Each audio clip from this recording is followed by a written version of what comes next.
p.m. It is Tuesday, April the 5th, and I'm going to call this special city council meeting to order. Would the city secretary please call the roll? Mitchell. Here. Rizo. Ellison.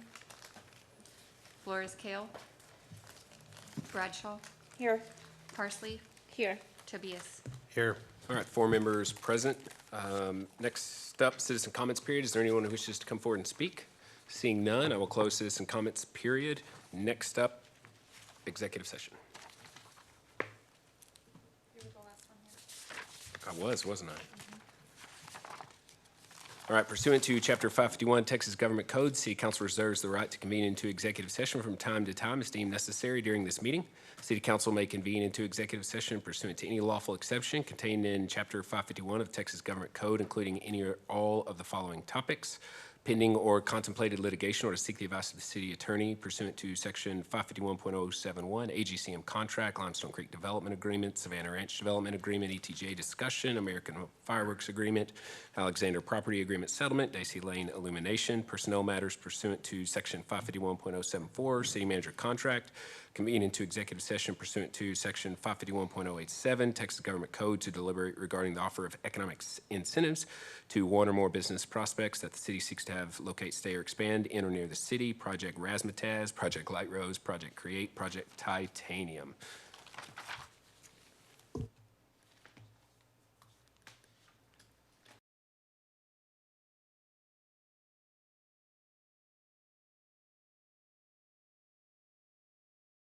Back to order. There was no action taken during executive session. There will be action taken now.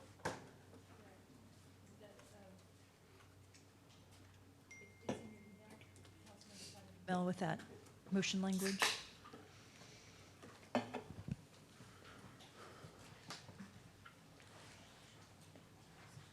Did you send it to me? I don't see it. I did. Let me pull it up. I need to get my computer going.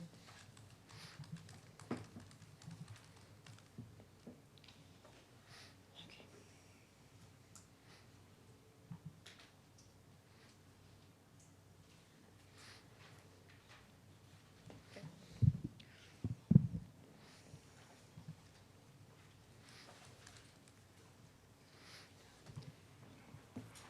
Mayor, I forwarded you that agenda language, but we're looking for a motion to approve the mediated settlement agreement in the City of Kyle versus Alexander Family Trust et al. Condemnation proceedings, and authorize the city manager to sign the mediated settlement agreement and authorize city legal to file an agreed final judgment. That's the motion language we're looking for. All right, I'd like to make a motion language and insert pages statements. Moved by the mayor, seconded by Councilmember Flores-Kale. Is there discussion on the motion? All those in favor say aye. Aye. All opposed? Motion carries 7-0. Motion to adjourn. Second. All right, we are adjourned. Oh, here it comes. Let the tape roll over for 1 second, and then we'll call our regular meeting to order. Good evening, everyone. The time is 7:09 p.m. It is Tuesday, April 5th, and I'm going to call this regularly scheduled City Council meeting to order. Would all please rise for the Pledge of Allegiance? I pledge allegiance to the flag of the United States of America and to the republic for which it stands, one nation, under God, indivisible, with liberty and justice for all. Would the city secretary please call the roll? Mitchell. Here. Rizo. Present. Ellison. Flores-Kale. Here. Bradshaw. Here. Parsley. Here. Tobias. Here.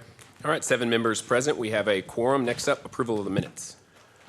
Mayor, I'd like to go ahead and make a motion to approve the minutes for City Council special meeting for March 22nd and regular meeting for the same date. Second. Motion by Councilmember Tobias, seconded by Mayor Pro Tem Rizo. Is there discussion on the motion? All those in favor say aye. Aye. All opposed? Motion carries 7-0. Next up, citizen comments period. At this time, we ask anyone in the audience who wishes to come forward and speak on any item to please do so. We ask that you limit your comments to 3 minutes and that you direct those comments to the mayor and council. We also ask that you fill out a citizen comments form and submit that to either myself or the city secretary. I have 6 registered to speak. First is Mr. Jim Hollis.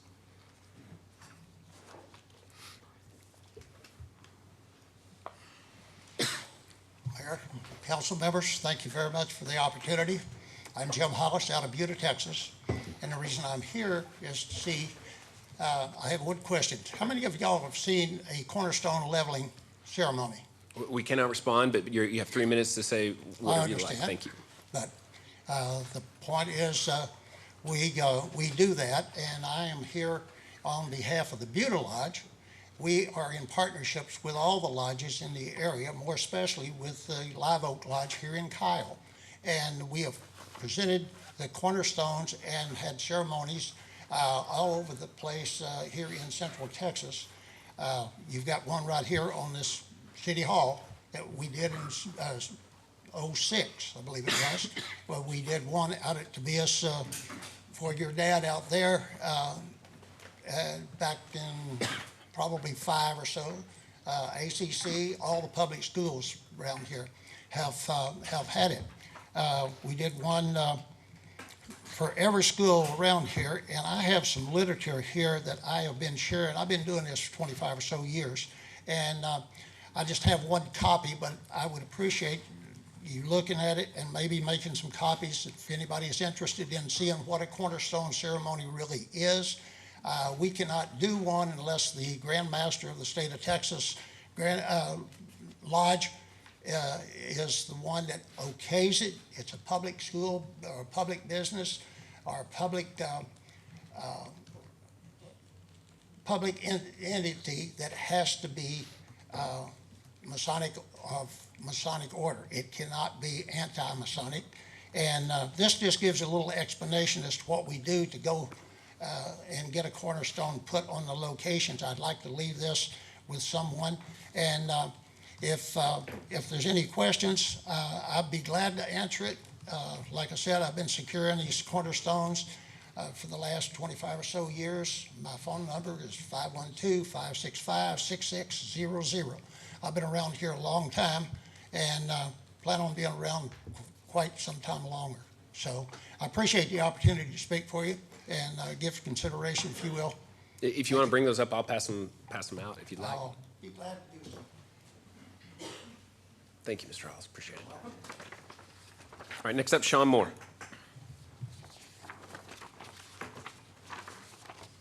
It's just one. Good afternoon, Mayor, City Council. Appreciate the time to speak tonight. My name is Sean Moore. I'm a local resident here, have been for a little over 20 years. My wife and I moved to Kyle in 2002, actually. And I am the worshipful master of Live Oak Lodge number 304 right across the street, which basically just means I'm the president of this chapter of the Freemason organization here in town. Just to shed a little bit more light on cornerstones, the United States Capitol has a cornerstone, the White House has a cornerstone, the state capital of Texas has a cornerstone. All the public schools in Hays County have cornerstones, which ourselves in Buda Lodge are responsible for having placed. If you're not familiar with Masons and what we do, we're not a religious organization. We're just a group of men that try to make each other better. And if you ever have questions, you're welcome to come by the lodge. We have stated meetings on Monday night, second Monday night of every month, and we have pamphlets of information that we're happy to hand out to anyone. We also host an open house once a year, and I'll get with you guys so that we can get that published so that anybody can come out and check us out. And that's really all I had for you. Okay, thank you. Next up, Clint Williams.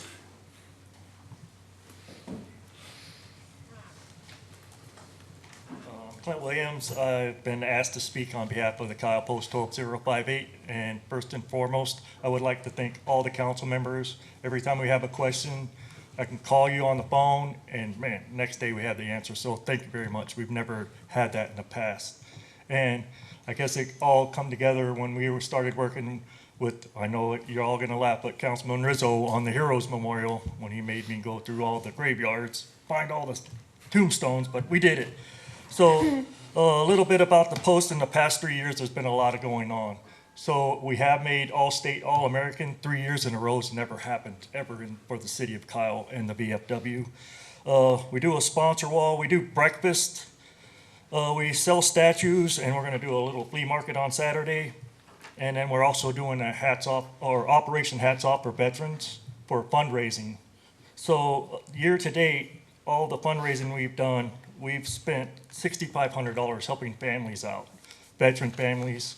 And not only veteran family, if you call that number on the side of the building, you're gonna get a hold of me, and I'm gonna find the resources, veteran or non-veteran. So on that behalf, so we do work a lot with the lodge, because they have resources. And we also work a lot with the Catholic Church, so we keep it open, try to keep open communication between everybody and, you know, try to keep everybody happy. But that's all I have to say. Thank you. Thank you.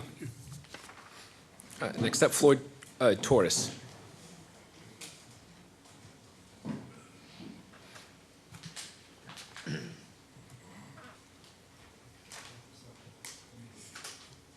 Hello, Council.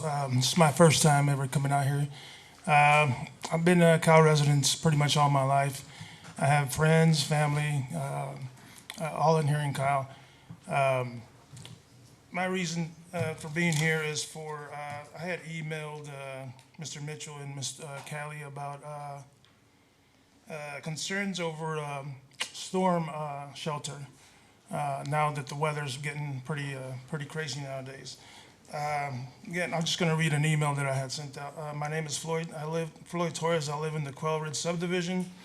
This is a mobile home subdivision just off I-35 southeast of Kyle. I have lived in the subdivision since 2005. There's about 170 homes here with about 680 residents, and I have been concerned for shelter at times for the bad weather. Nowadays, a storm seems to be more unpredictable and been very violent. This past Monday, that's when that tornado that hit, I think in Round Rock real bad, and Elgin as well. Past Monday night was a very bad weather situation with tornadoes, hail, and rain. We were right in the path of the storm, but by some miracle, it passed right above us and below us. But we had nowhere to go to nearby, but just hope it wouldn't hit us. Because if it would hit a location, there would have been a bad situation. What can y'all do to help us out in regards to go for shelter that's nearby or ideas you may have? I also wrote, at times these storms, tornadoes hit the AM hours when people are asleep. At times the storms hit, they knock out power or their internet, so there's no way to get information on what's going on or if it's passed or the storm is still coming. Once a tornado has hit, causes damage or even worse, taking life or lives, the community comes in and a disaster declaration is signed. Money flow comes in to help out afterwards. These things are good and still need to happen, but we need to be ahead of these types of things, not minutes before it happens. Just plan ahead of what to do, where to go. To me, storm shelters are needed, maybe a storage container somewhat buried in the ground or other ideas you may have. The Quail Ridge subdivision, the lots are about half-acre lots there. So we got plenty of room. Also, the city, I don't know if they could assist with, fees, waiving fees, permits, and not raise taxes for the shelters if one wants to put it in their backyard. These are just ideas, but something needs to be done because a tornado will hit our area. Some cities have outdoor warning sirens. I don't know if our city does. I've never heard one go out before. Again, I've been with Kyle, lived in here for many, many years. Thank you. Thank you. Thank you. All right, next up, Jeffrey Baldwin.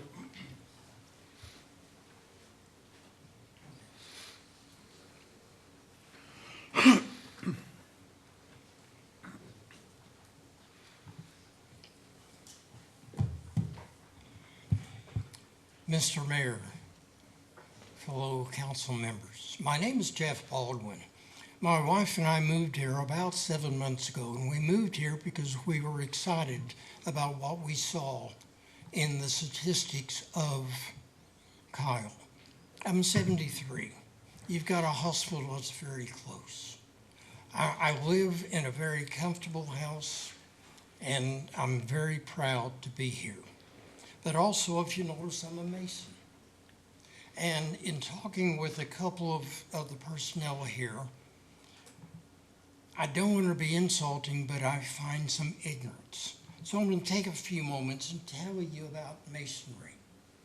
I'm going to tell you about a man by the name of Hayes County, who was a mason. I'm going to tell you about John Peter Smith, which is a major hospital in Fort Worth, who was a mason. I'm going to tell you about a man by the name of Baylor that started Baylor University under the Republic of Texas before Texas became a state. I'm going to tell you that almost half of the counties in Texas are named after Masons. You look at Anson Jones, was the first president of Texas. He was a Mason. You look at the Alamo. About a month ago, we met at the Scottish Rite Cathedral in San Antonio. There were 1,000 of us in suits and white aprons walking over to the Alamo and putting on a fantastic. Many of our brothers died at the Alamo. You go down to Gonzales, come and take it. You go to Goliad, and the angel of Goliad and all the Masons who were killed there for the independence. We've got our cornerstone coming up. I feel it's only right that we get the approval to do that in continuation of our long history. This is a book, yes. It's called the Regis Poem. It was published or printed in 1392. This is one of 300 copies of it. It explains the tenets, the groundwork in which we as Masons operate on. Be happy to pass it along. You're welcome to look at it. Obviously, it's very sacred to me because published 1970, only one out of 333. Hey, nobody's getting it. But that's why I'm here. We've got that cornerstone, and I urge the approval of that so that we can continue to be the Masons that we are. Thank you. Thank you. Next up, Matthew Tobias.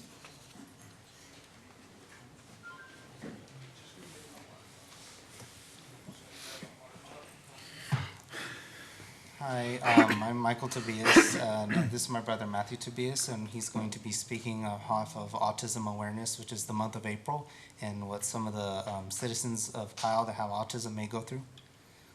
Go ahead. I'm Matthew Tobias, and I'm a sophomore at Lehman High School, and how autism affects my life is I'm in athletic training, band, and powerlifter at my school, and what it feels like having autism is like not a lot of people know I have it, and it feels like I'm kind of a little sad that not a lot of people know it, but people really need to know that autism is not something that people cannot make fun of. People want to see how autism affects my life is by I get nervous all the time, and I have trouble talking to people, including my parents, my friends, and my family, and I feel so nervous right now. Doing great. My friends, I'm not sure if there are any of my friends that are watching this or seeing this on Facebook or YouTube or on the TV screen, but I feel like the reason why so many people, not a lot of people know it is because I haven't told them I had autism, and it gives me a little nervous attack, and it feels like I have a problem with talking to people these days because have a lot of autism problems with me, like I'm having issues hanging out with friends and having trouble with my grades, and I'm doing good in school as well. I'm pretty sure everything's gonna be okay.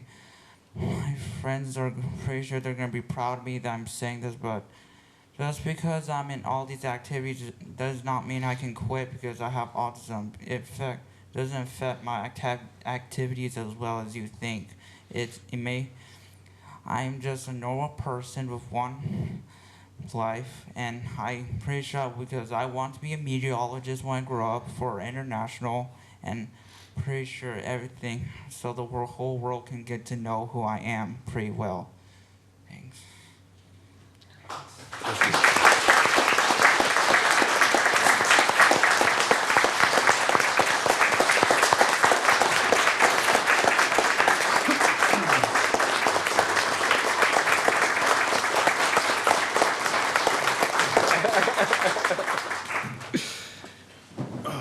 Wow. Thank you, Matthew. That is all the commenters that have registered. Is there anyone else who wishes to come forward and speak on any item? All right, seeing none, I'm going to close citizen comments. It is now closed. Next up, Child Abuse Prevention and Awareness Month proclamation. I have that, as well as Sexual Assault Awareness and Prevention Month. I do these every year at this time. They are important. So I will start with child abuse. Whereas more than 68,461 cases of child abuse and neglect were confirmed in Texas in 2021, resulting in 16,629 children in foster care in Texas and the death of 199 children in Texas in 2021.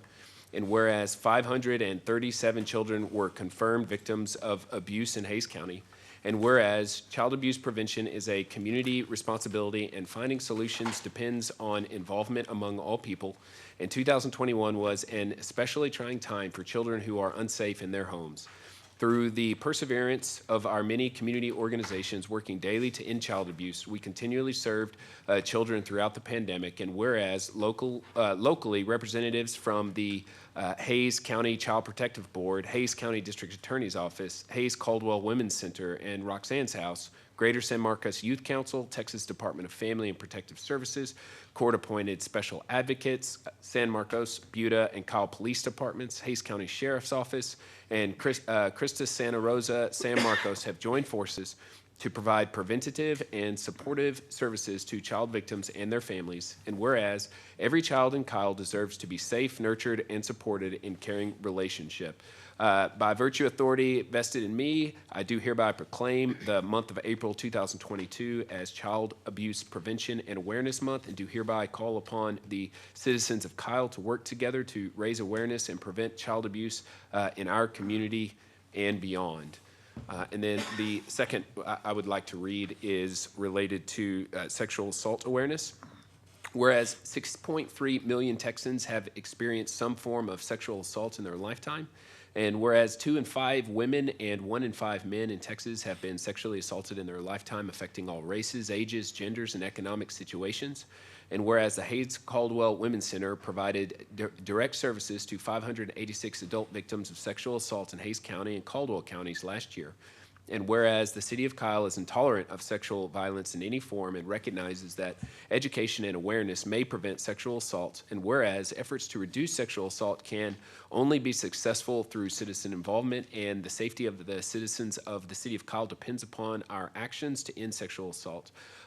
Now, therefore, by virtue of authority vested in me as mayor of Kyle, I do hereby proclaim the month of April as Sexual Assault Awareness and Prevention Month. And do we have anyone from the Hays Caldwell Women's Shelter here who wishes to come forward and speak? Okay, it's possible they're at the other one, but that is just fine. So those are the two that I wanted to read, and just say we do have some fantastic nonprofits working in our community, working with different agencies from different jurisdictions to make an impact, and some of these organizations that were just read are doing a very commendable job. And certainly they take these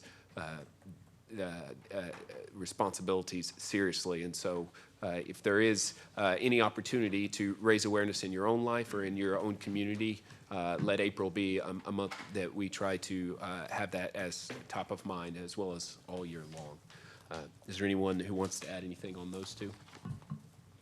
I think you said it very well, Mayor, and I just want to thank you for, this is my 5th April being on here, and you have brought this forward every April to bring that awareness to our community and your leadership on this, so I thank you for that. Thank you. And certainly second all the comments you made about our wonderful groups helping out in our community.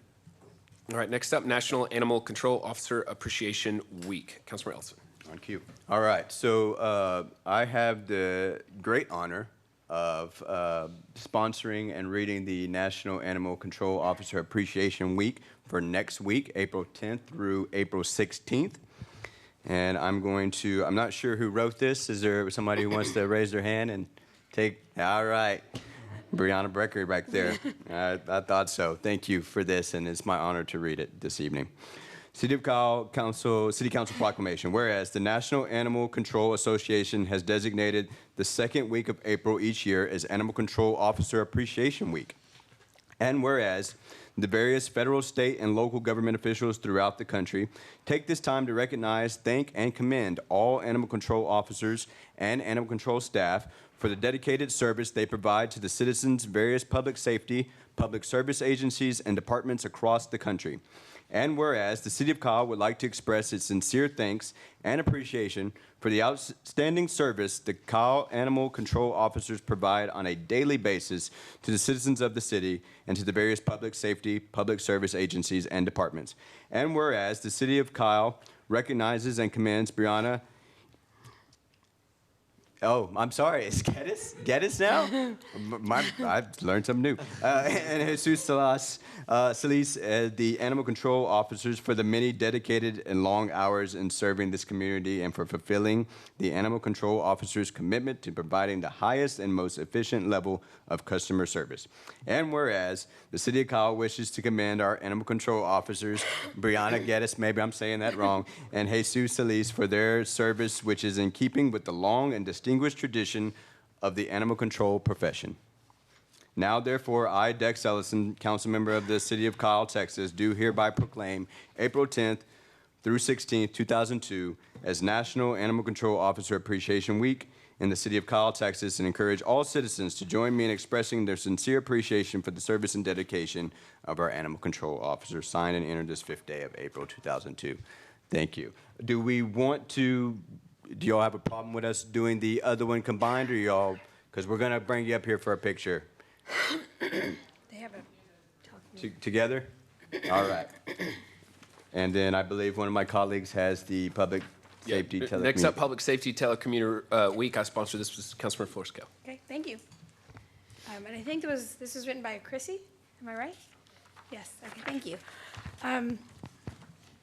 Before I speak, though, can I say that I just want to say I was really impressed with Mr. Tobias out there, and he touched my heart in a way that I almost had to get up and leave. And so seeing him up there is like life-changing. Like I just wanted to say that. Okay.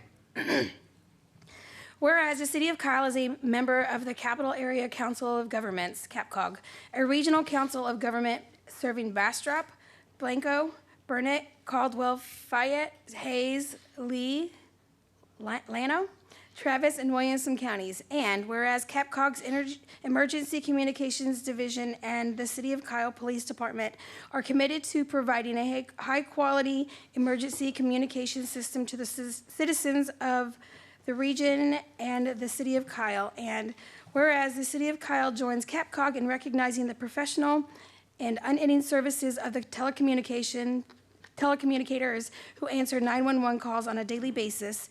And whereas the 911 telecommunicators are the link between people calling for help in an emergency situation and the emergency response agencies who arrive on the scene. And whereas the 911 telecommunicators are the true backbone of the 911 system, and whereas the President of the United States has historically acknowledged the second week of April as National Telecommunicator Week. Now, therefore, on behalf of the more than 600 telecommunicators in the CAPCOG region, including 20 full and 2 part-time telecommunicators with the Kyle Police Department, I, Yvonne Flores-Kale, Councilmember District 2 of the City of Kyle, join with the Kyle City Council and hereby declare the week of April 10th through the 16th, 2022 to be Public Safety Telecommunicator Week. That's a hard word, sorry. In the City of Kyle, and call on all citizens to recognize the important work being done by these men and women, which significantly raises the level of public safety for our first responders, officers, firefighters, and emergency medical technicians, as well as protecting the health, safety, and well-being of our residents and visitors and the property of everyone. Signed and entered this 5th day of April 2022.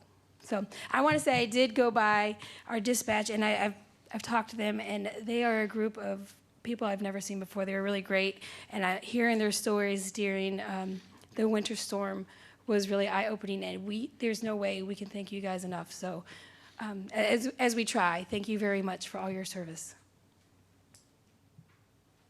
You want to do a photo? And then I want Brianna to tell me how to pronounce her last name.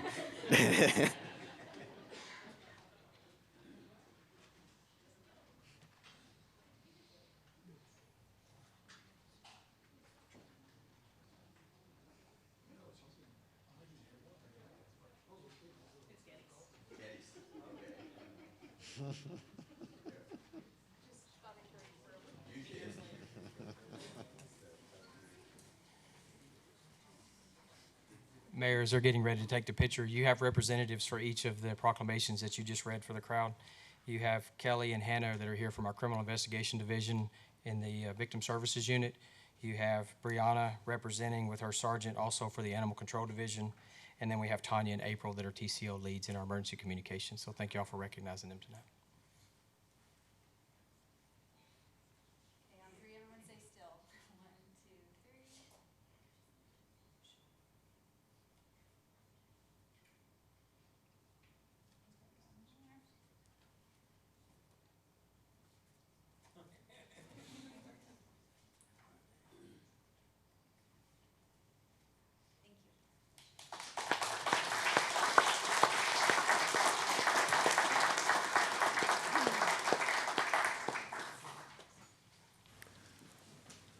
Okay, next up, proclamation recognizing Lights Out for bird safety. Mayor Pro Tem. First of all, I too would like to thank Matthew. There's a reason why, Matthew. So about a year ago, I found out that my grandson has autism as well. And seeing the accomplishments that you've made in your life and having the support of your family, it has given me a lot of hope in my family as well on the sky's the limit for my grandson. There's nothing going to hold him back. He'll probably be in powerlifting as well. So thank you for being a role model for all those who are battling autism and the challenges that come with it for the families as well. I want to thank Councilmember Tobias because when I found out, it's kind of hard as a grandfather to find that out as a parent as well. Michael, your conversation with me that afternoon really helped a lot. So thank you. Thank you, brother. Thank you, Matthew. All right. Sorry. City of Kyle Council Proclamation. Whereas the City of Kyle has acknowledged the importance of the night sky by implementing progressive lighting ordinances and Lights Out, whereas Lights Out Texas is a statewide initiative that aims to raise awareness of the risk light pollution poses to birds and to ask businesses, residents, and governments to turn off non-essential lights at night in the city of Kyle during bird migration from 11 p.m. to 6 a.m. in the spring and fall bird migration periods of March 1st through June 15th and August 15th to November 30th each year. And whereas the city of Kyle is joining an international Lights Out effort by proposing and implementing a simple solution that dramatically reduces hazards to migrating birds, allowing them to safely proceed with their journey during critical migration periods. And whereas parks and recreation programs increase a community's economic prosperity through the increased property values, expansions of local tax base, increased tourism, and attraction and retention of businesses, and crime reduction. And whereas the initiative is led by the Cornell Lab of I can't say that, Ornithology and Texans by Nature, which was founded by former First Lady Laura Bush and is a collaborative effort supported by numerous organizations and communities throughout the community. And whereas more than 1 billion birds die in collisions with buildings, including our single-story buildings with lights that attract and disorient migrating birds in the United States annually. And whereas each year nearly 2 million birds travel through the state of Texas, mostly at night, the number represents between a quarter and a third of all birds migrating through the United States.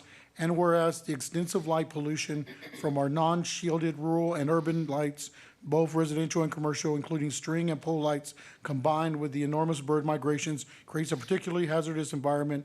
And whereas birds are important to the Texas economy, Texas A&M founded a nature tourism which is dominated by bird watching, contributes $300 million to the economy annually.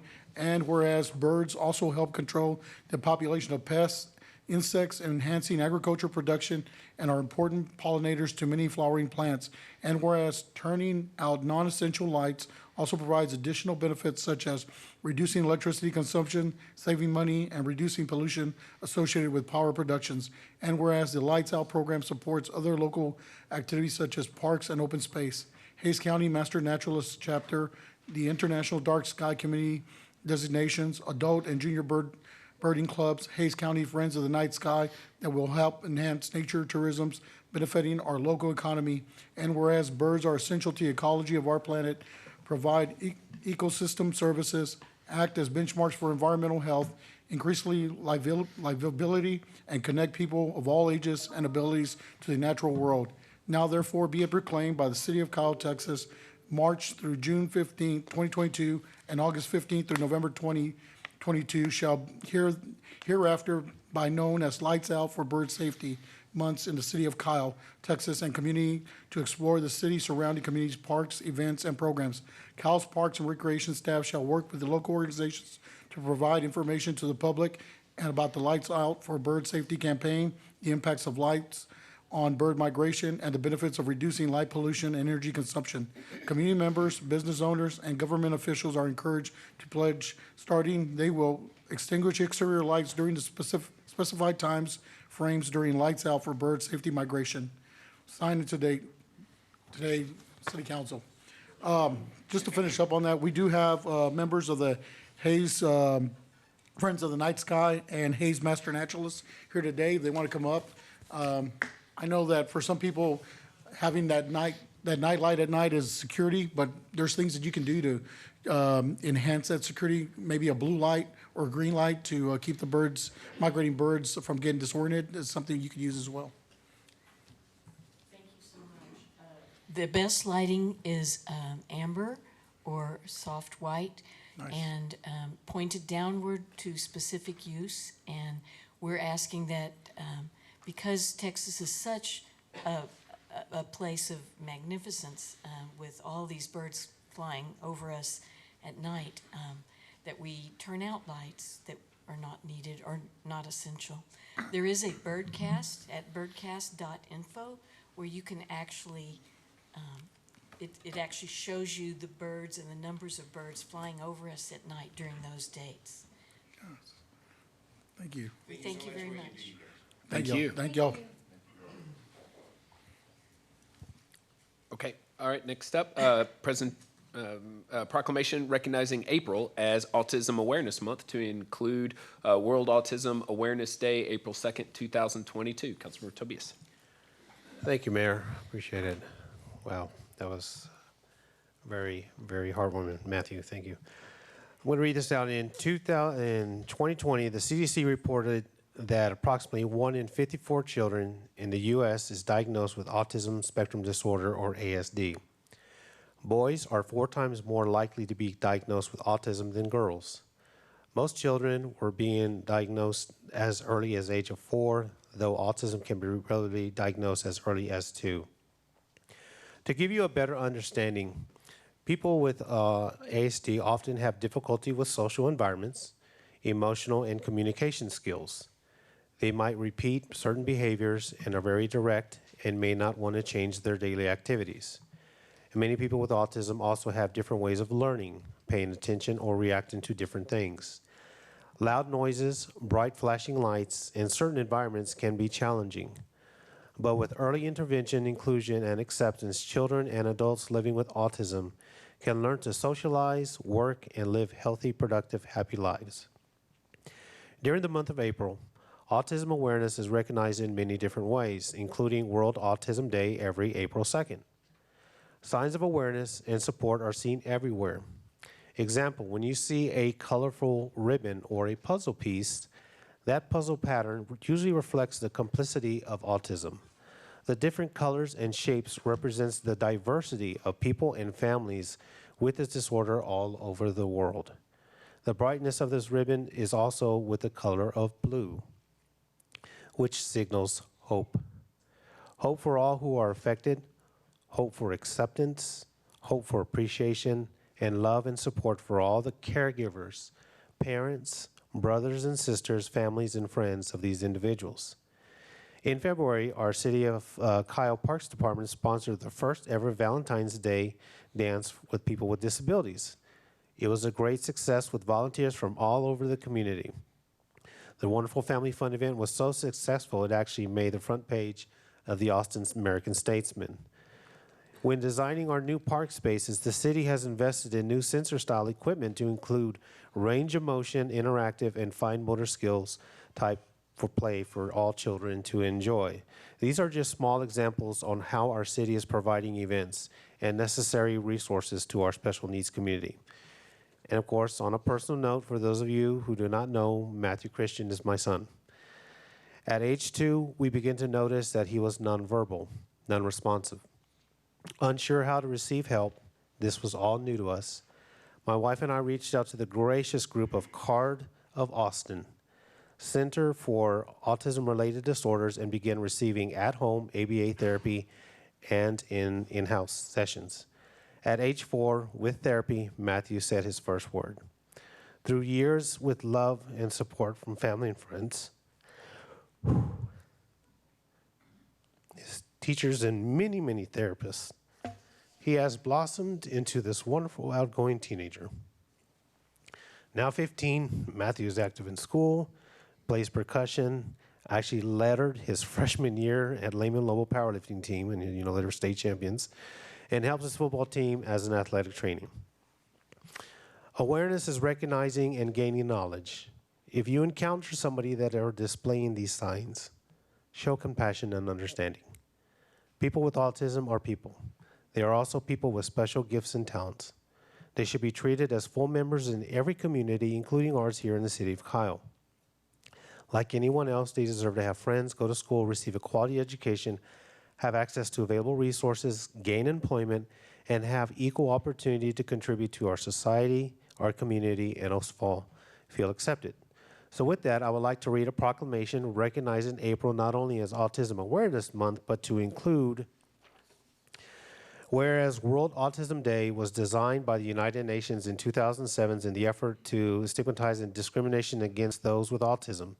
The Convention of the Rights of the Persons with Disability recognizes the right of persons with disabilities to independence of person and to individual autonomy. And whereas all are encouraged to wear blue and light it up in your house or business in blue in support of World Autism Day. The color blue is internationally recognized as a symbol of support for World Autism Day. And whereas autism spectrum disorder is characterized in deficits in communication, social interaction, and restrictive, repetitive patterns or behaviors, and whereas these characteristics may present in a wide variety of ways and to different degrees of severity and cause the individual with the autism spectrum to have lifelong challenges related to people, objects, and events, and whereas children, youth, and adults with autism spectrum disorder and their families can benefit from community support. And with this assistance, increasing the number of individuals with autism spectrum disorder are able to live and work independently. Now, therefore, I, Michael Tobias, by virtue of the authority vested in me by the council member as City of Kyle, do proclaim April 2nd, 2022, World Autism Awareness Day, and encourage everyone in the city to wear blue and light it up. And testimony whereof I have sent my hand and signed on this. And with that, I have some special guests, if they wouldn't mind coming. The CARD of Kyle, located in Plum Creek, Miss Misty Kinnison and therapist Victoria. If you would mind showing, let us know some of your services that you provide for our community. Thank you. So we're a new center over off of Kohler's Crossing, and we work with all ages. We don't have any age limit. We have kiddos that start out at 2 years old and again, work all the way up to any adult age. We do sessions at home and at the center. We do community sessions, so having those community sensory items are very helpful for our therapists when they go out and do those sessions with those kiddos.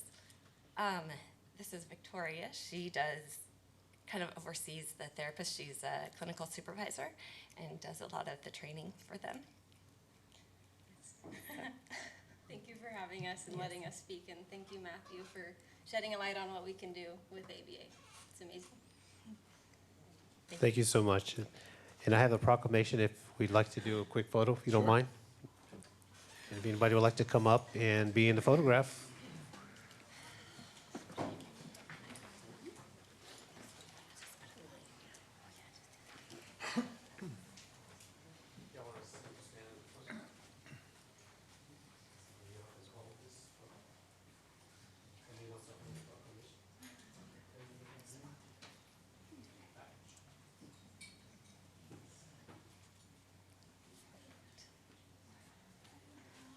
Here, okay. 1, 2, 3. Thank you. Thank you.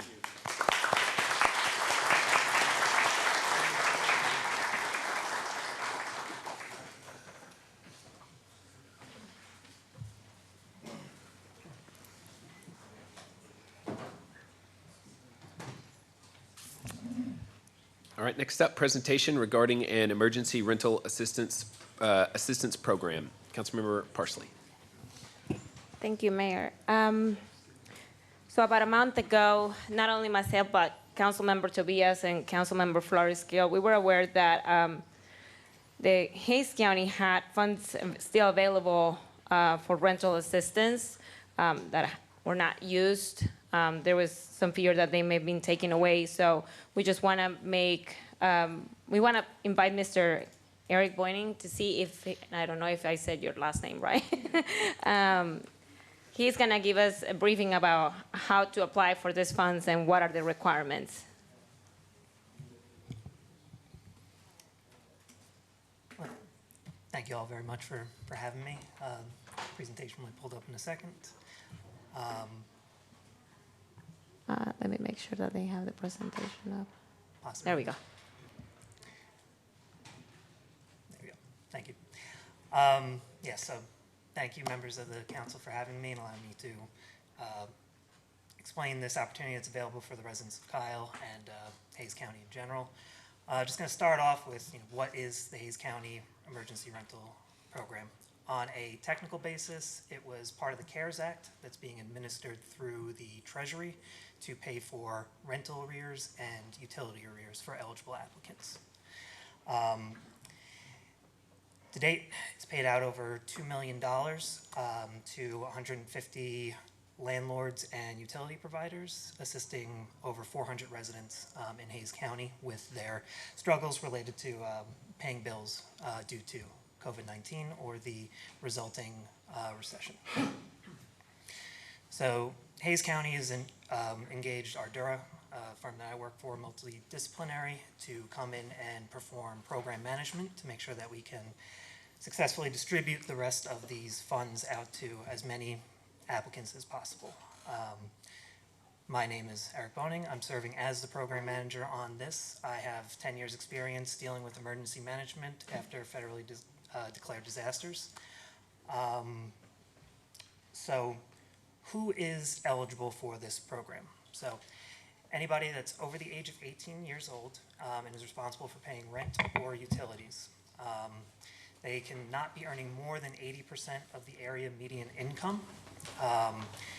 They could have qualified for unemployment. They could either be directly or indirectly, so it doesn't have to be as a result of the pandemic, but if there's a tie to it, experiencing reduction in income, a significant increase in costs, or any other financial hardship that might have come as a result. And also, if they are at risk of experiencing homelessness or housing instability, these funds are available to help them, like I said, pay for rent and utilities. So, The assistance includes rent, rental arrears, utilities, home energy costs, and other expenses that can be related to housing tied to, just financial instability. And the program has the ability to pay for up to 15 months of that, and that can be, depending on if it can go backwards and pay for back due rent. It can go forwards in certain extents if you're in danger of actually becoming past due. So how can residents get started? So probably the easiest way is just to Google Hayes County ERA, and on there's access to a portal where applicants can apply, upload their documentation, answer some basic eligibility questions, and submit that to one of the caseworkers. That's the best way to start off, and it's also the best way to communicate, because that way we have a paper trail of communication back and forth and what was asked for and what is needed to complete these applications. There's also in-person assistance available at the Hayes County Historic Courthouse. They are also available via email for the email address that's up here on the screen. You can reach out by phone, again, at the telephone number here up on the screen. And like I said, the application portal is probably the best place to get information, because we have caseworkers assigned to different residents and applicants, and like I said, there's a record of all the back and forth, so we can really dig through and figure out how we can get these guys through the program. Certain documentation needed, proof of residency, income, if there is that risk of housing stability, rental arrears, or some other factor that is affecting their lives, some type of financial hardship, and then the actual documentation showing the costs. So you want to have the full lease, W-9 of the landlord, because the payments go to the landlord or the utilities provider, past due utility bills, and one of the big things I put up here is the rental ledger from the landlord, because that is one of the key documents that we generally have all the documents together, but that's the one piece that's missing towards the end. So with that, are there any questions that y'all might have related to this program that I can hopefully help answer? Thank you. Anyone have any questions? Mayor Pro Tem. Yeah, just real quick. Have you reached out to any of the organizations that help out with utility assistance and rental assistance? We personally, so we started on March 10th. What we've started reaching out is to the landlords that are existing in our program, the Austin Association of Apartments. And if you have anybody that you think would be useful, I would appreciate that information. So we'll reach out to them. I know that St. Vincent de Paul and San Marcos and Kyle have been inundated by calls and actually very overwhelmed with of the assistance they've been providing during the pandemic. And it's really exhausted a lot of their budgets, but they would probably benefit from this, because they've been on the front lines trying to help everyone they can. It's just that, resources are limited. I think this would be a great program for them to be able to direct citizens to this path, and maybe working with them would be great. Okay, and you said St. Vincent's and St. Vincent de Paul in San Marcos and in Kyle. And I think Buda might have one as well. Okay. No, I'll definitely get on the phone with them right away. And definitely, they could really use the help, because they are being very overwhelmed right now. Absolutely. Councilmember Ellison. Thank you for your presentation and coming here, and certainly Councilmember Parsley for sponsoring this. So you mentioned that your firm took over on March 10th. Correct. When did the county receive the initial ERP funds? They would have received them back in July, I believe is when the program started. And so do you know the total dollar amount that the county, Hayes County, received at that time? It was about $6.9 million. $6.9 million. How much is still in the fund to be used at the time that you all took over? At this current juncture, there is $4.4 million in there to be distributed. There is going to be an evaluation of excess funds and a determination, because as I'm sure you all have seen in the news, that some funds were taken away. So, but that is currently what we are looking at. Okay. And what is the next deadline for the remaining $4.4 million to be allocated by the county? So the reporting deadline of the expenditures utilized is for the end of, so it's for the previous quarter, it'll be April 15th. April 15th is the deadline to report your expenditures. To report the expenditures? Yes. Okay. So but to utilize the funds that are left over that the county has, when is the deadline for? They can be utilized until September of 2022, or until funds are expended. Gotcha. But they have to have it reported by April 15th. So if there was somebody to apply after that time, would that be? So sorry, to clarify, the next reporting deadline Okay. is on April 15th, and then that's what they're going to use to evaluate, how the program is doing and what funds are, to remain to help for rental assistance and arrears. Gotcha. Yeah, because I'm curious, because obviously, and I was aware of the timeline, and I was there in the county when they had a lot of people come up, I think it was in February, complaining about how little of usage there has been of these funds, the lack of oversight that the county has had. So I see that they've hired you all to come and help that out. Hopefully they've expended just county funds and not utilized these funds to pay for them. But no, thank you for that, and certainly this is a way for us to make awareness to our residents, because it not only helps the residents, but it helps those underlying property owners to pay their bank loans, and all it trickles back up. It's a win-win. Absolutely. You help out the people who are struggling and the landlords who are also struggling. Right. Exactly. And yes, from that meeting, I do believe we actually brought on two of the people who spoke to work with us on the program. Fantastic. Yeah. All right. So, Well, thank you again for your presentation and the information this evening. you're welcome. Councilmember Tobias. Yes, thank you, Mayor. One of the reasons why, again, with working with Ms. Parsley here on this is there was an individual in San Marcos that I had been trying to work with back then. I think Mayor Pro Tem remembers that. We were trying to see about getting somebody help because we didn't know what resources were out there. And when we found out about this, it still wasn't clear how the process was working. It was still having a hit and miss. And that was kind of the reason why I didn't really feel comfortable bringing it to council back then. But now that we saw that the money was still there but being taken away, we were trying to find ways to help our residents because they are still struggling. COVID has still not gone away.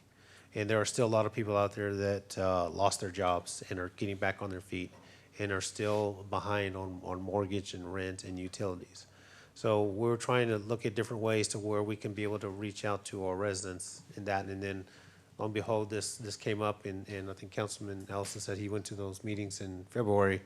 So that helps there to say, okay, the funds are still available. So if there's a way to where our city, our residents can tap into that and get some of that, it really would boost them to be able to get back on track and help financially and maybe our economy on our end. So that was one of our driving forces on bringing this forward. So No, and I would appreciate, whatever we can do to expand this information out.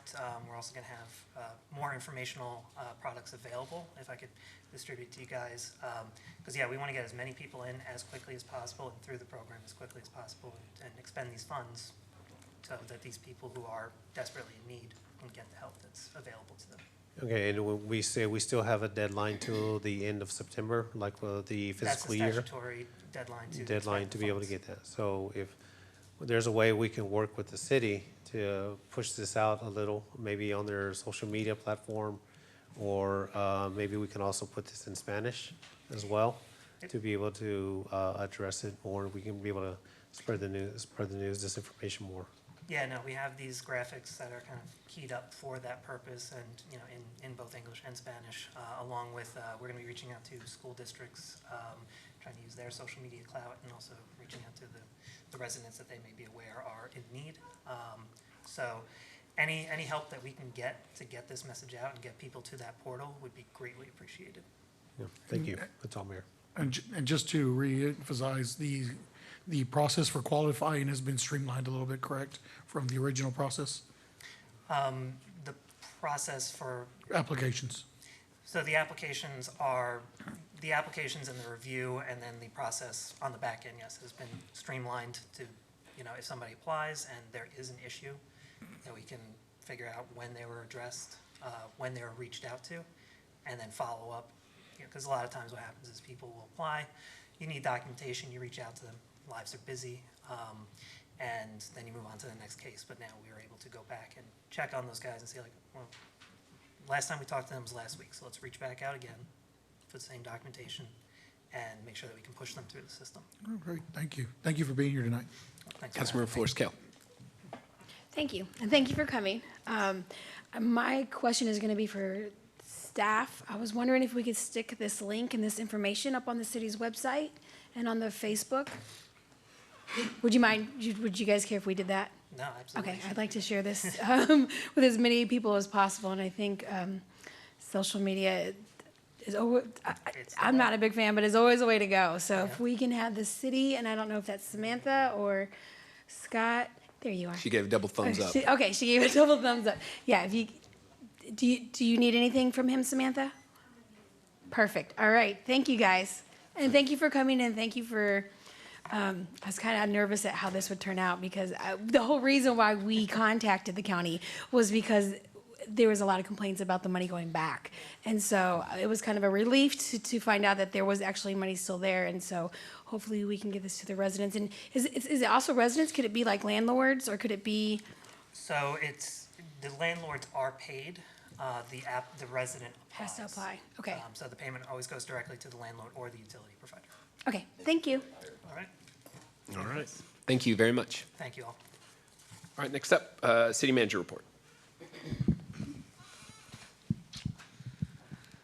All right, Mayor Council, Scott Sellers, City Manager. First on our report tonight, we have our Finance Director, Pervez Mohit.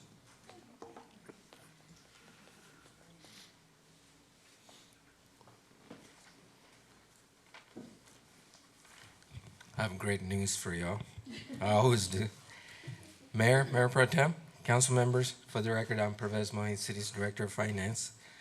Congratulations to you, Mayor, Council, to our city management team, and to the city's finance department's team, staff for receiving the GFOA's Distinguished Budget Presentation Award for fiscal year 2022. I'm pleased to inform you that this is the city's 11th consecutive year for receiving this prestigious national award and recognition from GFOA on the city's budget information and formal document. This award for distinguished budget presentation from GFOA is the highest form of recognition for governments in the U.S. And receiving this award represents a major accomplishment for the city of Kyle for maintaining transparency in the budget process for our taxpayers and residents by providing a comprehensive budget document that is basically 4-in-1 that serves as a council policy budget document, a financial plan for the city of Kyle, an operations guide for the city of Kyle, and a communications tool. And I'm extremely proud of our finance team and our staff. Without their hard work and diligence, this award or achieving this recognition would have been next to impossible. So thanks to our staff. And I realize, Mayor, we have a long agenda tonight. So once again, congratulations to City Council, our taxpayers, our Kyle residents, and to city staff for receiving this distinguished award. Thank you, Pervez. Thank you very much. It's great to see 11 years in a row. That is a great award. So Yes, sir. Thank you. We have a very good budgeting staff. And anybody have any comments? Councilor Flores. I don't know where you think you're going. I want to say thank you. Our whole financing department is amazing. Anytime we have questions, not only do you guys explain it, but you can explain it in a way that I understand. And so sometimes the things that you guys deal with are complicated. And I want you and your whole team to know how much I appreciate you guys kind of, I don't want to say dumbing it down, but making it easier for me to understand. Thank So you. thank you. And I'll take those kind words back to our staff. Thank you.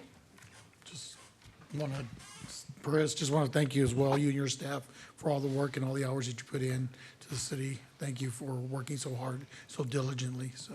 Yes, sir. Thank you, sir. Thank you, Pervez. All right, next up we have Assistant City Manager James Earp.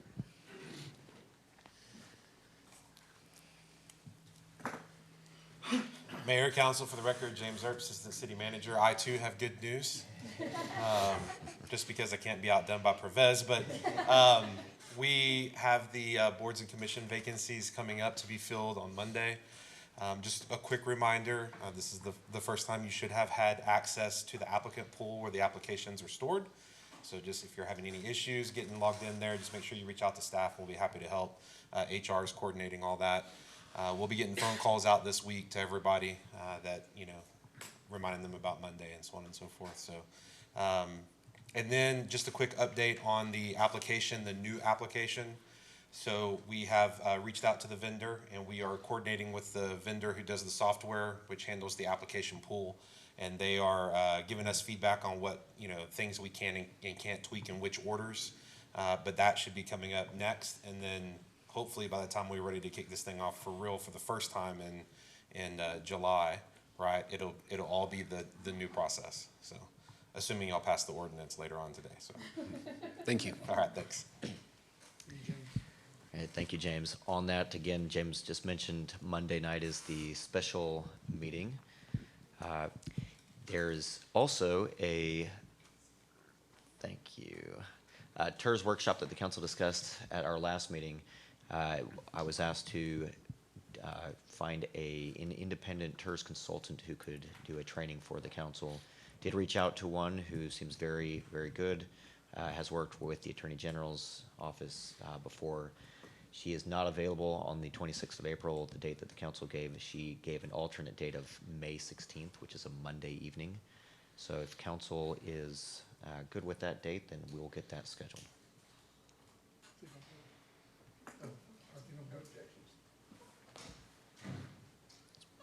Okay. All right. Can we just confirm that everybody knows that that is a day before a council meeting? Okay. As long as we move forward knowing that. All right. Thank you. All right. Next up, Samantha Harborster. So back to the good news, there's more. We have closed our 2022 community survey and the biggest number yet. So really excited that we not only met our goal of 900 but exceeded that. And the next step at this point is to start going through all of the data, put together the summary report, which will be presented to council at the first budget workshop. So thank you, council, for helping push that out. That's well done. Very well done. I'm excited about that. Yeah. Also, a heads up on some community events that the city of Kyle is involved with some way, shape, or form. So we do have the One Community, One Book event that's coming up this Saturday. A portion of that event will be broadcasted across our channels. So all of these events can be found on our website, cityofkyle.com/calendar. The Kyle Area Senior Zone is having their resource fair this Saturday as well. That's going to be there at the Krug Center. The Train Depot and Heritage Center is hosting the Easter Bunny on April 16th. So if you're needing a place to take a picture with the Easter Bunny, right across the street from City Hall can be a spot. And Hays County is hosting a tire drive on the 23rd and 24th. So this is open to all Hays County residents. If you have tires and you need to get rid of them, I hear there's some people out there. This is the time to do it. It is free, and as all the events, more information is on our website. So don't leave your tires on the side of the road. Let's bring them to this event, and let's get rid of them, and let's get rid of the mosquitoes that they create as well. All right, thank you, Samantha. Following that train of good news, we have Mariana Espinosa. Mariana Espinosa, Parks and Recreation Director.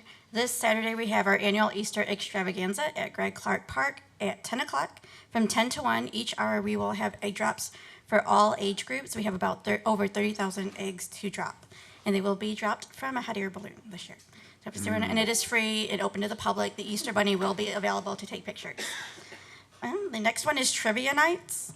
We will be, the Parks Department will be hosting Trivia Nights at Centerfield beginning on April 18th, and those will be held every Monday from 6:30 to 8 for ages 21 and up. We will facilitate the Trivia Nights, and then prizes will be awarded from Centerfield. So that's on Monday nights. On April 22nd, we have our Earth Day plant giveaway from 5 to 7 at Mary Kyle Hartson Park. We have about just over 100 plants to give away. So this will be our second time doing that event. We have our first pickleball tournament on April 23rd. And let's see. Registration is now open. It's $25 per player. It is a co-ed pickleball tournament and will be held at Ash Pavilion. We have our first movie of the season on April 29th. It is the 20th anniversary of the City of Kyle showing movies. So we'll be doing throwback movies all season. And the first one will be of the movie, oh no, I thought I wrote it down. Oh, The Lion King. Nice. And that will be held at Greg Clark Park at sundown. And then the final event program that we have is the Youth Basketball Clinic on May 7th. Youth basketball clinics will be held at the Simon Middle School gym for ages 6 through 15, and they are $8 per participant. Happy April. All right, thank you. And then Paul, our Director of Library Services.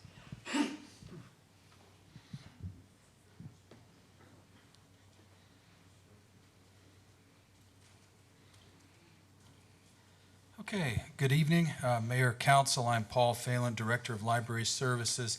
Before I talk about Earth Day, I would like to say for those individuals that do have family members with autism, we do have a special story time that we do on Monday mornings at 10:30 a.m. It's called Sensory Fun Story Time, and it's designed to engage children through movement, music, preschool stories, and sensory activity play. And it's ideal for special needs children or just anyone, really, that would feel more comfortable in that environment. So any of you want to reach out to folks and let them know we have that resource, and that's every Monday during the school years. That's just an ongoing program that we have. And I'm very happy that we're able to have a big program at the library. We're partnering with the Kathy Roker and the Stormwater, also Plum Creek Watershed. We're working with them, of course, the Parks Department. And we just have a whole, from 10 a.m. to 4 p.m. on April 23rd. We will be celebrating Earth Day there. We'll have both of the meeting rooms going at different times. We will have a bounce house there for kids to play on, some pizza and shaved ice, crafts, and some of the programs that we will have on the schedule. I know I'm going to miss some, so there's going to be more than this, but we have the Hill Country Alliance at noon, composting program, Austin Water, Wildland Conservation, Hayes County Master Naturalists, Great Springs Project, Plum Creek Watershed Partnership, and various other things. So, and I think we have the Austin Bat Alliance that's going to be there as well. And I'm sure I probably missed someone, and I apologize. But it's going to be a great time. So 10 to 4, April 23rd, Earth Day. Come check it out. I think everybody will enjoy it. And since I'm up here, I just did want to say we are actually going to have, we had the presentation earlier, the Hayes County Master Naturalist will be presenting on Thursday, April 14th at 6:30 p.m. at the library. So that's a new partnership we have. And they will be talking about the Dark Skies program and bird migration. So they're going to go into that in a little more detail. If somebody's interested, that might be a great program. And one thing we do have on Friday, in addition, we partner with CAS to do films at the library, and it's called the Silver Screen. And we're going to screen Singing in the Rain on its 70th anniversary. So if any of you like old movies like I do, come check that out. We always have popcorn and so forth, and it'll be a good time. So that's all I've got. Thank you, Paul. Thank you, Paul. Great staff, great report tonight. Yeah, thank you. Council. All right, next up, CIP road projects and consent agenda presentation. Mr. Barba. Oh, I'm sorry, can I call, is this number 11? Yes. Okay, can I call a point of order? Go ahead.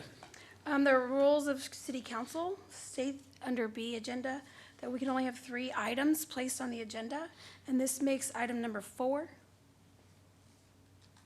Okay. So I didn't know if we were going to include presentations or not.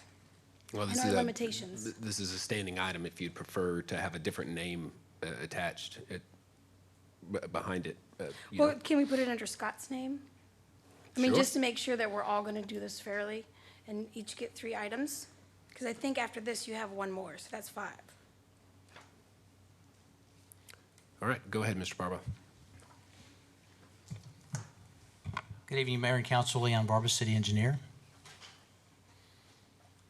We'll start off with the Heroes Memorial Park. We're at 68% complete. They're still working on the memorial honor wall and working on the bridge structure, and they've started landscaping. We're expecting to complete this project in July. La Verde Park, We're at 47% complete. They're erecting the pavilion and bathroom structural members, and they're doing some excavation on the site for the volleyball sand pit and the dog park. Expected completion date on this is slipped to late 2022. Public Safety Center, as you can see, they're moving quite well in this project. Phase 1, they're doing exterior framing. Phase 3, they're doing the structural steel erection and decking, and they're also working on the power tie-in there for the project. Substantial completion date is February 6, 2023. Southside wastewater improvements, we're about 96% completion, and we're still installing that wastewater line along the northbound frontage road. We have completed the Edwards Drive wastewater line. That is complete. We just need to do some testing and coat some manholes, and that line's ready to tie in. Wastewater treatment plant expansion, we're at 93%. Based on the pay estimates for the dewatering facility, we're about 13% complete. We still continue to work on Saturdays. The city staff is now training on the equipment, so they're learning how to run the plant with the new equipment that we have. We're expecting to have that completed later this month, and have it ready to go. Dewatering facility, we're still expecting to have that online in August of 2022. Got some pictures for you.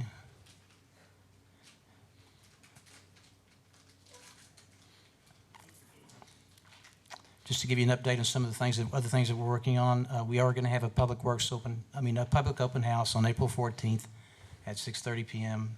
at the Public Works Administration Building. This is a requirement for the expansion of the plant that we're trying to get an amendment for. We also have submitted our application to the DCEQ, so we're just waiting on a response from them. Also, the application that we made for to the Texas Water Development Board, we're still waiting on the invitation to apply. Button Creek Interceptor, some good news here. There's two sizes of line that we're installing. One's a 42-inch, one's a 36-inch. The 36-inch, we just have about 680 more feet to go to wrap that up. We still have some reclaimed line that we need to add in there. On the 42-inch line, that's been tested. It's complete. We've gotten everything. We just need to go ahead and connect the two different subdivisions to that particular line. One good thing about that, they were planning to do pump and haul, which we're not in favor of, but we've eliminated the need for them to do pump and haul, so that's a good thing for this project. Old Post Road, they paved yesterday at that intersection at County Road 158 and Old Post Road. They're just working on some minimal stuff there, trying to clean it up, and then we should have that complete by the end of the week. We will be meeting with public information because we're ready to move over to the north half of the project and start reconstruction of that section too. And we're thinking maybe early summer we'll be through with that section. The county's going to be adding extra forces there to help move that project along. Elliott Branch Interceptor, we're at 61% complete. We're still installing the water wastewater reclaim lines between Scott Street and Sledge Street. They're still installing the wastewater line along 81. We are through with the southbound frontage road project, though. Consent agenda items. I did want to ask council to postpone item number 12 to the next meeting. Late last week, we got a request from the contractor to wanted to revise his numbers. I really like the numbers that he gave us, but he wanted to add more cost to it. So we said, okay, we'll just see what those are. But he will be requesting additional money, so we decided just to go ahead and postpone to the next council meeting. Item number 13 is for analysis that we need to do, where we're going to be placing a large water line on the north side of Hayes High School, and it connects Anthem development back to our existing water lines there near Culver's Crossing. Item number 15 is a really good project that we'll be seeing some construction on. This contractor is going to be laying all the conduit, boxes, and everything that needs to be done so we can get those poles down off the main street and around City Park. Item number 16 is HDR engineering. About every 5 years, we need to update our water and wastewater impact fees. We did have one submittal, and it was HDR engineering. They have done the last two submittals for us, so they were comfortable with selecting them as the engineer to do that water wastewater impact fee study. Item 17, this is for K. Freeze and Associates. This is to wrap up the Center Street Village wastewater project. This project was held up several years ago, and we're picking it back up so we can go ahead and get that project completed. And I'll turn it over to Jerry.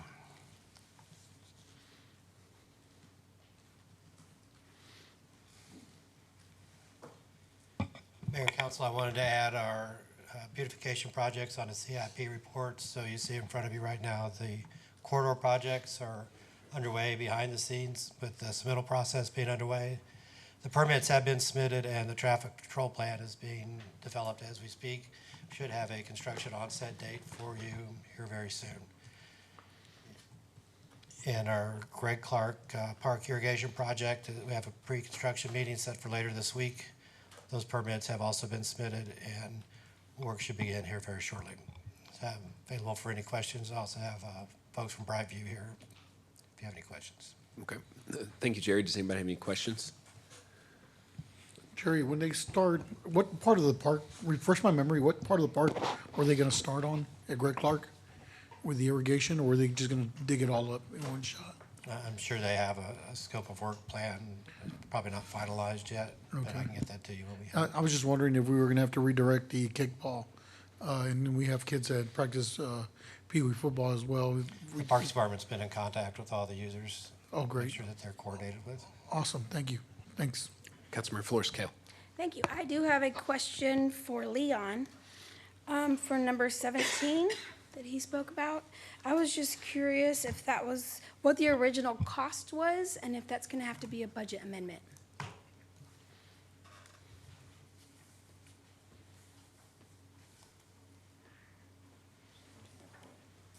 There's a rather long story to this one, 17. if you have time to listen to it. I got all night. About 4 years ago, when we authorized K. Friesen Associates to start this project, and we had it about 90% designed at that point in time, and then we were asked to hold off on the project, so that project sat dormant for several years. But then we had an issue with the development that needs to go there behind the Sonic, or next to the Sonic. They wanted to go ahead and build a major development there. And so I immediately knew we needed to get this wastewater line upgraded in that area because that's where the Center Street Village line is. So we ended up working a deal out with the developer, and we would pay to have the line upgraded through his property. That project was we called that one Phase 1. And so what happened is that we did have bids. The low bidder wanted to add more money to his contract, and so we didn't really want to go there, so we decided to cancel that contract. So that project right now is under bid again. So that is Phase 1. So we're estimating about $500,000 to $600,000 for that particular section. That goes from behind the Sonic Drive-In back to the north side of Hill Street. The Phase 2, we have this particular board to K. Friesen Associates authorizes them to pick up where they left off on the north side of Hill Street, go back to the north, and then go back west towards underneath I-35, all the way to the west side of 81.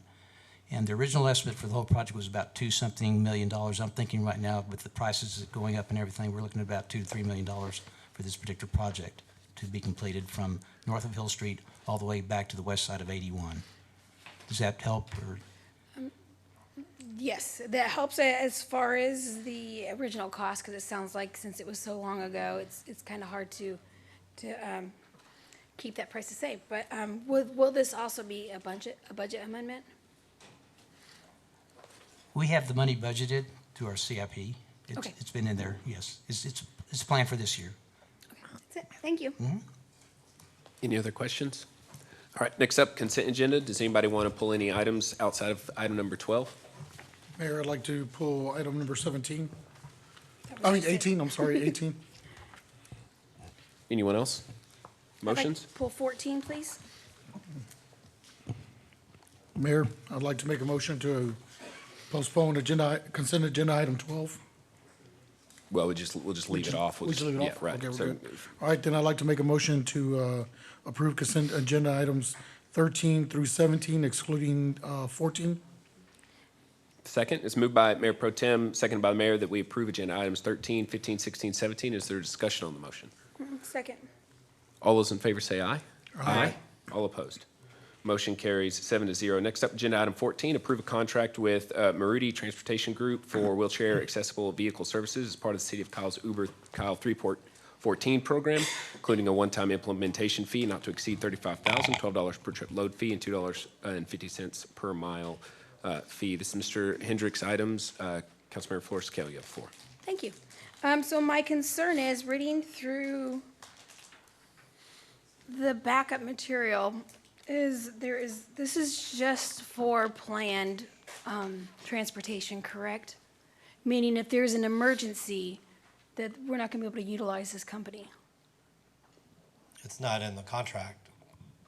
I'm not sure what kind of emergency, So if somebody that needed ADA accessibility, if they needed to get somewhere fast, they may not have time to call and make an appointment. the service is also available on the Uber app, which generally response times are 15 to 30 minutes. Anything If that you would- needed ADA emergency transportation, then the EMS services and there's also a franchise agreement with Acadian that provides non-emergency medical transport. Okay, Katie, okay, so there is an opportunity for them to have non-emergency, because an emergency doesn't just mean health. An emergency could mean they need to get somewhere from point A to point B in a timely manner. And so my question is, in the contract, it says it's for non-emergency use. Correct. So in the case of an emergency, the city has a backup, and is that something that we offer? Well, there's 911 in our emergency EMS service. Yeah, but 911's not gonna take me if I need to have an emergency and go to my sister's house or something. Yeah, that's not a problem we were trying to solve with this contract. If you want us to work on that, we certainly can, but that wasn't the intent of this. Well, I just don't wanna have to add another amount to this amount. So I don't really know what that looks like, because as much as I could appreciate the Uber program, I don't know if it necessarily satisfies ADA all around.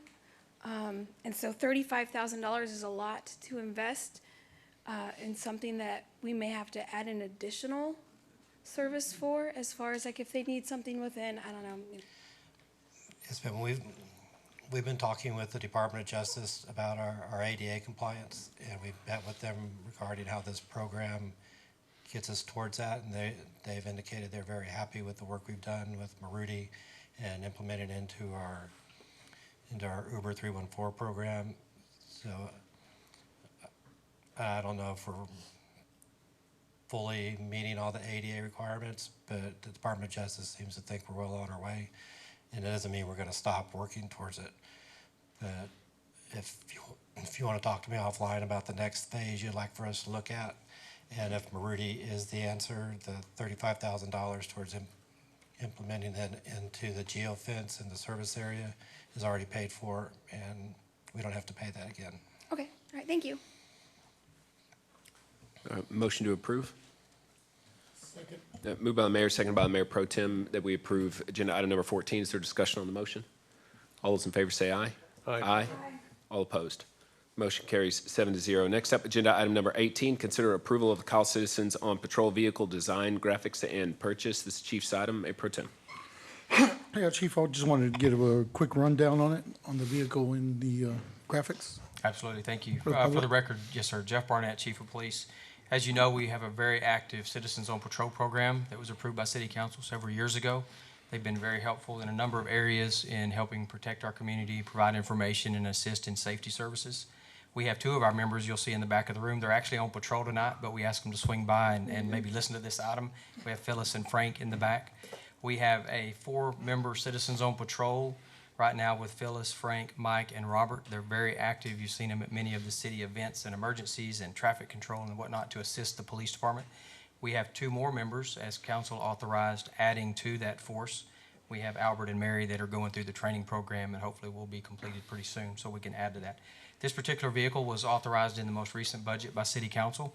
We have the vehicle. It finally arrived. As you know, vehicles are coming in slowly due to delivery processes and such. And now we would like to mark this vehicle. Currently, it is the solid color. We would like to put a wrap on the vehicle.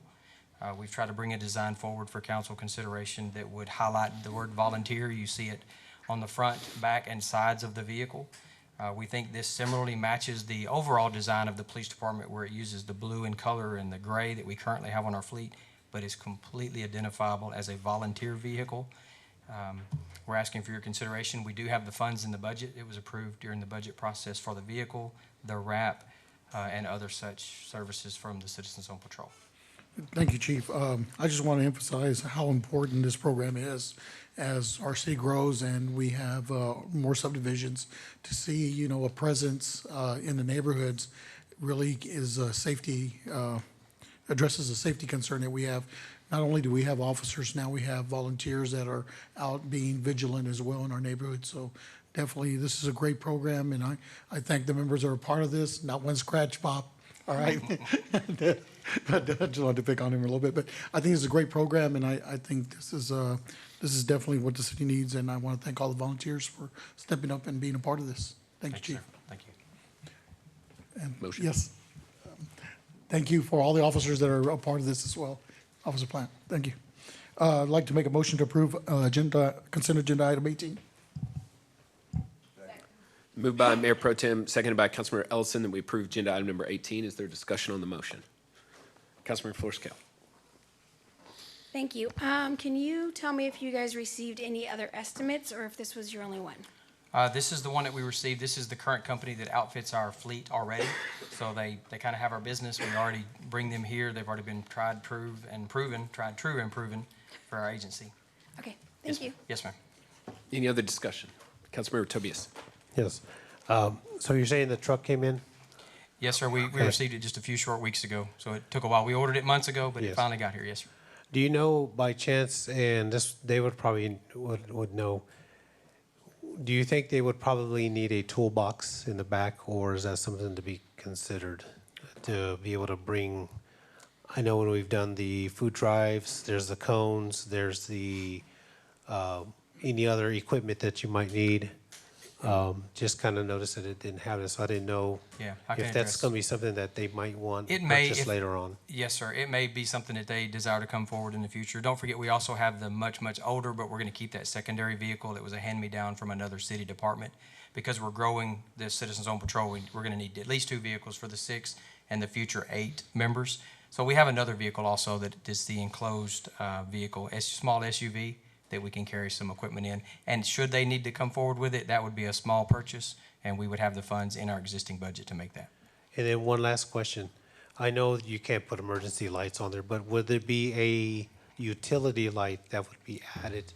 Because I know I've seen them around town, pick up signs and things like that, you know, on the side of the road. So it'd be more of an alert or warning? It was actually included with the vehicle in the lease program, so we already have amber lights on the There you vehicle, go. and it's already equipped, yes, sir. Okay. And directionals to help shift cars left or right of the vehicle should it be out on the roadway. Okay. So it's already equipped, yes, sir. Good. Good, Mr. Plant. Officer Plant. All right, any other questions or comments? All those in favor say aye. Aye. All opposed? Motion carries 7-0. Next up, agenda item number 19, a resolution of the City of Kyle, Texas, approving and adopting the 2022-2026 Kyle Public Library Long Range Plan. Mr. Paul Phelan. But prior to that, may I call a point of order, please? Go ahead. Agenda says, council requested agenda item shall be placed at the beginning of the section of the agenda under which the particular council requested agenda item belongs. So item numbers 34 and 35 say discussion and possible action. So I guess I'm just wondering why they didn't go under consider and possible action.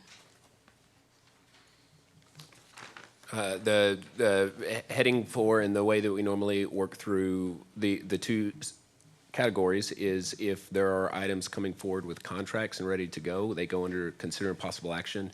If they are proposals that have not been vetted by staff, where direction is given and future items would come back, that's why they go under general discussion and possible direction, so that when the direction is given and the item comes back, it comes under consider and possible action. Okay, and is that something that was, I mean, I guess we've never seen it like that before. I think general discussion and possible direction is a newer subsection. Mm-hmm. And so Your point of order is overruled. on Appeal? this, So, I'd like an appeal, please. all right, so we'll take a vote on this. It'll be roll call. So what exactly are we trying to hammer out here? Can we get some clarity on that? Sure. So I guess my concern is making sure that my agenda item goes under the right subsection. In fact, mine has to do with another agenda item, and if the other agenda item goes first, then mine is pointless. Okay, which agenda item are you, so your objective is to To get your discuss agenda before we item? take action. So 30 is the one that's prior to mine. And the one that I feel like should at least go prior to that is going to be 35. So you want 35 to come before the boring company design and rebuild railroad pedestrian underpass? Number 30, consider impossible action to approve city manager contract extension. 31. Okay, well, this is, I literally printed it off. I don't know when it changed, but I printed this off on Friday, so if it changed, it was after the time that it was supposed to. Okay, either way, it's 30, it's 31 Yeah, I right now. guess Right, it's that's what 31 on you're- yours, yes. And let me make sure, is mine still 34 and 35? Yeah.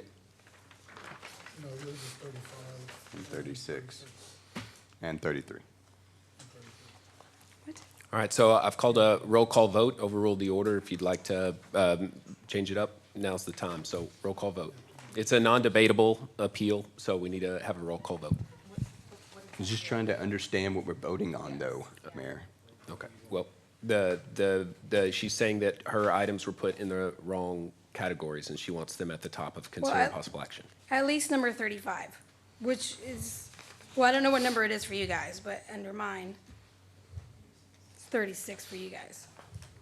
Can we just make a motion to move that up instead of having to go through this whole appeal process? I mean, this is the process to move it up.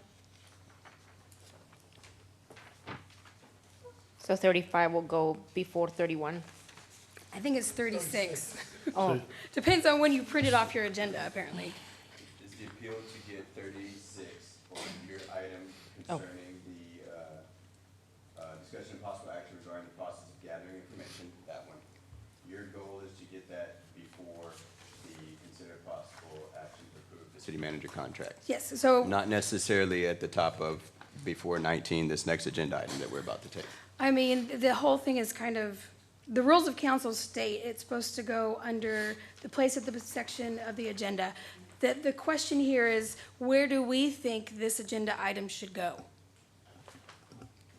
So I feel like it should go prior to a vote on, to finalize a contract, because I would still like to discuss it, and it should go under consider and possible action, not at the end, under general discussion and possible direction. Okay, so what you're trying to say is before we start section 6 or 7, consider possible action on the agenda, you want to move section 36 before 31? That's fine too, yes, Is that what we're trying to do? that's, yes. I'm trying to follow the rules of council. Well, that says it gets moved up to the top, but I'm okay with it moving prior to 31, anywhere.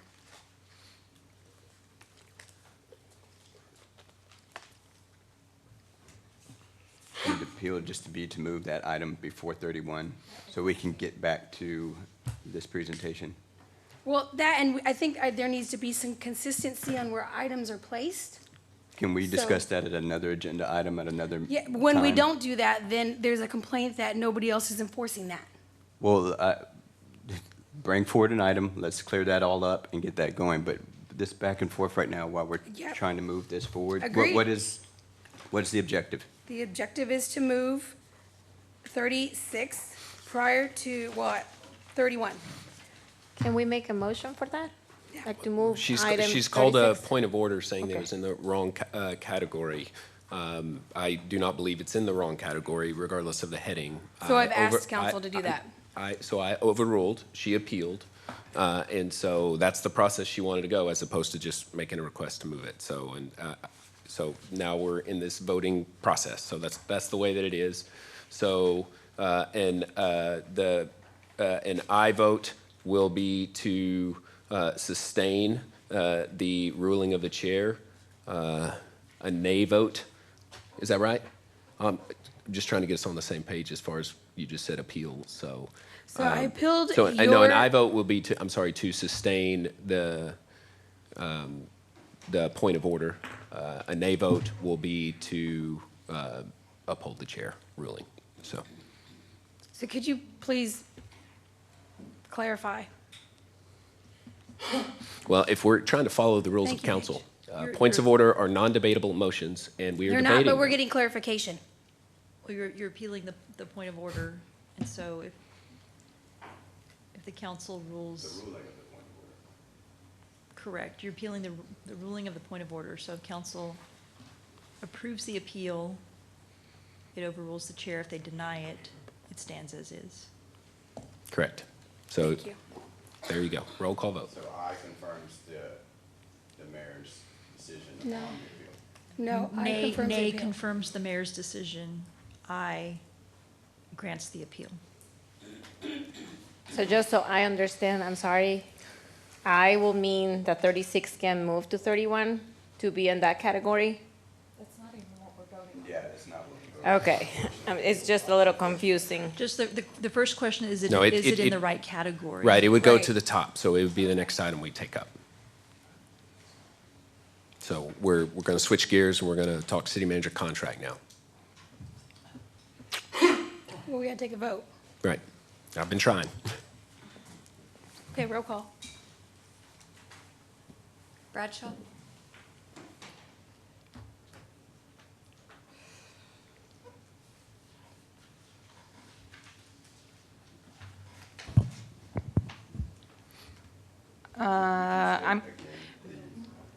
No, I've got it. I just, this whole thing is just ridiculous. I just wish we would Second. make a motion to move the agenda item. Okay, I'm an A. Tobias? I'm still confused. So we're not voting for moving 36 before 31, correct? Not at No. all. We're voting on the rules of council essentially, and if you vote yes, it means we override what the mayor said, and if we say no, then you agree with the mayor said. But I could make a rhyme, nay to stay. All right, Nay to stay, so nay it stays in its current spot, and aye is to move it. Well, that's the effect. The vote is on whether or not the item was incorrectly placed in the wrong category. It's not about moving it. Which I felt Otherwise, it was. there would have been a request. Let's continue the roll call vote. I'm sorry. Tobias? Aye. Mitchell? Nay. Flores Kale? Aye. Rizo?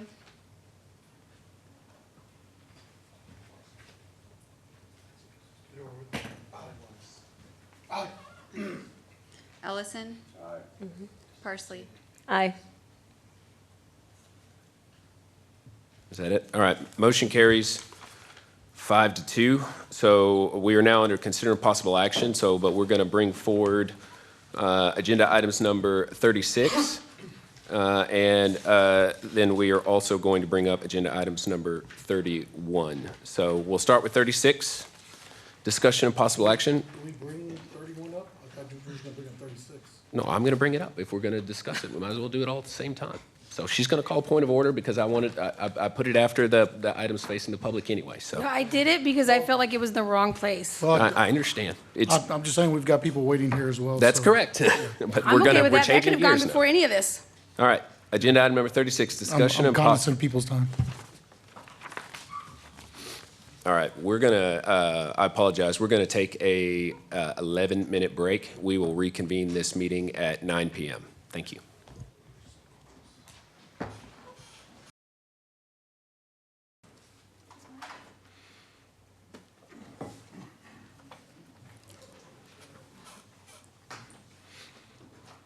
All right, the next item we're going to bring up is agenda item number 36, discussion of possible action regarding the process of gathering information to review and research city manager's contract renewal. Councilmember Flores-Kale. Thank you. And I want to say thank you to everybody for your patience, and the gentlemen over there were super nice. And so thank you for making me feel better. I appreciate it. So my agenda item is in regards to collecting information regarding renewal of the city manager's contract. And it got brought up because I requested some information, some financials in regards to expenses in the contract. And so at the time, I had written staff and then CC'd our city attorney. And a couple of emails went by, and then I was informed that I would have to include Mr. Sellers, and I didn't think that was a comfortable situation either for the staff or for me to request this information. And so, I was able to go through some financials and bring some things up that were a little bit concerning. And I wanted to get council's advice on how we proceed. And then in that procedure, if we could get a good look at an audit that's, I don't know if it's already been previously done or if we could request one to be done. I was told by Councilmember Ellison that there's one done every year. So just to get clarification for when we renew his contract and we feel, I just want to make sure that I feel confident. So going back to the first question is, I'm kind of curious as if what council thinks about when we request information, if whether or not city manager should be CC'd on all that information. So my response to that is that the process, the policy of the city manager is to be informed whenever communication happens between anyone from this dais and staff. The reason for that is precisely for what you said, except in the different route. The pressure that is often felt is when individual council members reach out to staff around the normal policy that is put in place. And so, for that reason, I believe the city manager should always be informed of whatever communication is taking place from any individual on this dais to staff. And that is not to say that communication can't take place, but the longstanding policy in the city is that the city manager is informed whenever those communications take place.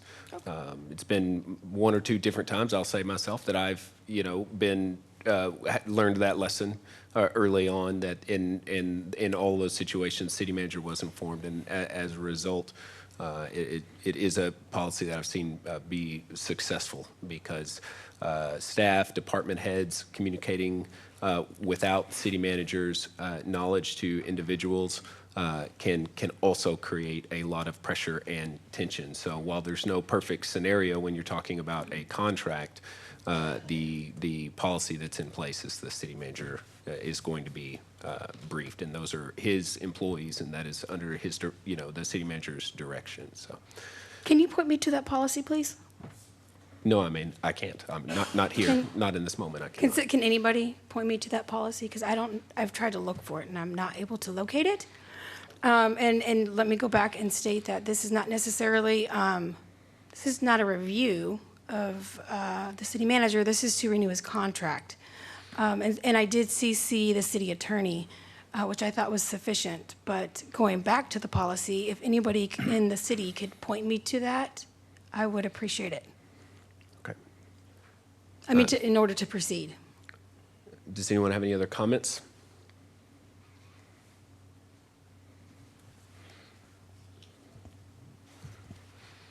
I guess this for me, Mayor. What information, again, are we getting, are we trying to get out of the audits? I just want to get clarification. It looks like there was some, there was a large expenditure, in reimbursements between two or 3 years. And when I went through those expenses, it looks like there might have been some overlap. And so I just wanted to confirm that there was not a double payment out or possibly, I just want to make sure that when this is renewed that I feel confident that everything is on the good. So what you're saying is what you're trying to find is that when it comes to his contract that's being negotiated, that everything is fallen in line with any expenditures that has been already previously paid for, or that's already been aligned with within the contract? Correct. So there's a part there that allows for expenditures, and I think what happened was I was trying to get a good idea of exactly how much his contract consisted of, because of course there's a base salary, but then there's a cost to everything else, and so I wanted to include actual numbers of money that has been spent either via credit card or reimbursement, and so that's when my concern kind of came up. Okay, but what you were asking for is for the city manager to not be informed about the communication that is taking place between you and the city attorney and the finance department. During his contract. Correct, and so that is the question, so that we're clear. Do we want the city manager to not be informed when requests are made regarding expenses which are not a function of the contract? They may be a parenthetical reason somebody would vote for or against a contract, and that's everyone's determination. But are we going to say that we want to start having set as policy for the city manager to not be included in correspondence? Councilmember Parsley. Thank you, Mayor. I was just thinking in this particular instance, because we are discussing his contract, normally you wouldn't talk to the person you're hiring when you're gonna hire somebody if you need to talk to a different department. So I would say in this particular instance, I would appreciate to have had contact with maybe the attorney or the finance department without being the city manager included to that. Just for his contract. Now, for every other communication, Well, I have no this problem with that. communication was 5 years of expense receipts from all of council and the city manager compiled as a report. Is that request something we want the city manager to be informed about? Or would we want the city manager to not be aware that the finance department is being directed to create a 5-year expense report? well, this came out, the request for the council expenses came because of the city manager's expenses. I wouldn't have requested, or actually both of our council member, Flores Kell and I requested council expenses because of what we found in the expenses of the city manager as reimbursement and credit cards. That raised concern. So in my opinion, I would like to not have had him added to those emails. Mayor Pro Tem. Okay, I don't understand why we wouldn't add him. And the reason I'm saying is that in the last 3 years that I've sat on this dais, any time that a council member has reached out to staff and not included anyone else has led to problems. I mean, Councilmember Kell sat here and had a big back and forth with a council member that went straight to a staff member, and that staff member ended up leaving. I just don't feel comfortable with individual council members going out and reaching out to staff. And really, I just don't have an issue with the city manager knowing what's going on. I mean, transparency is probably key. I mean, if he knows what you're doing, he's not going to be able to hide anything. I mean, all the papers are there. Anything would happen. I mean, that's not what I'm saying he's doing or not doing, but what I'm saying is that this way everybody's in the loop, everybody's knowing. I mean, unless we're trying to do something secretly, I mean, that's okay with everybody knowing what it is. I mean, paperwork's not going to change. It did. I mean, there's missing emails clearly because there's references to, hey, I need to get a response back. Did you get all the finances you were looking for? I got finances, I got information, but it was a lack of information as well. I just, And this is a concern that I the have. city attorney was CC'd. This was not behind the scenes. This was not secretive. Yeah. This was, and I don't mind CCing. Our one and only. All right, we one got and we got only- too many it's all- people. Hang on. it's my point of order I here. know. All right, Point of just order. all right, hang on. We got 3 different people engaged in a conversation here.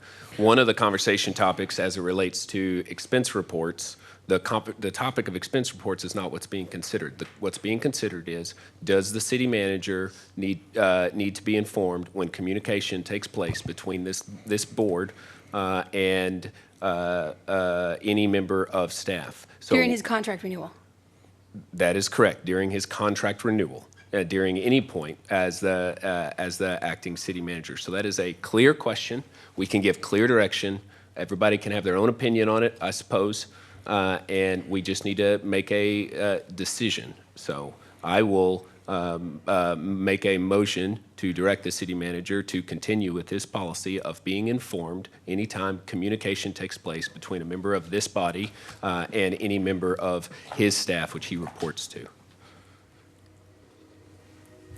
No, wait, during his Second. contract. There's a motion on the floor. Second. It's been motioned by the mayor, seconded by Councilmember Ellison. Is there further discussion? Please raise your hand if you have discussion on this. Councilmember Flores Kale. Thank you. Now, that was kind of long, so I just want to make sure that that included during his contract. This is not something I want to ask for long-term. The motion is reaffirming the policy, and that would include Yeah, the policy any. that's not here. The policy is the city manager's policy. Where? Council, the guidance that was given is that there's a provision in the city charter that says that, except as provided by section 4.03 of the charter, the council shall deal with the administrative and management functions of the city solely through the city manager and other council appointees as appropriate, and shall not give directives to city managers' subordinates either publicly or privately. So that's the charter provision that needs to be addressed, and the city managers and councils work out how that will function so that the council can get information from staff, but that this provision of the charter be respected in that kind of endeavor. And so as far as the policy, there's a charter provision that speaks to this issue, and then how that's carried out is usually worked out between the council and the city manager. All right, is there further discussion? Roll call vote.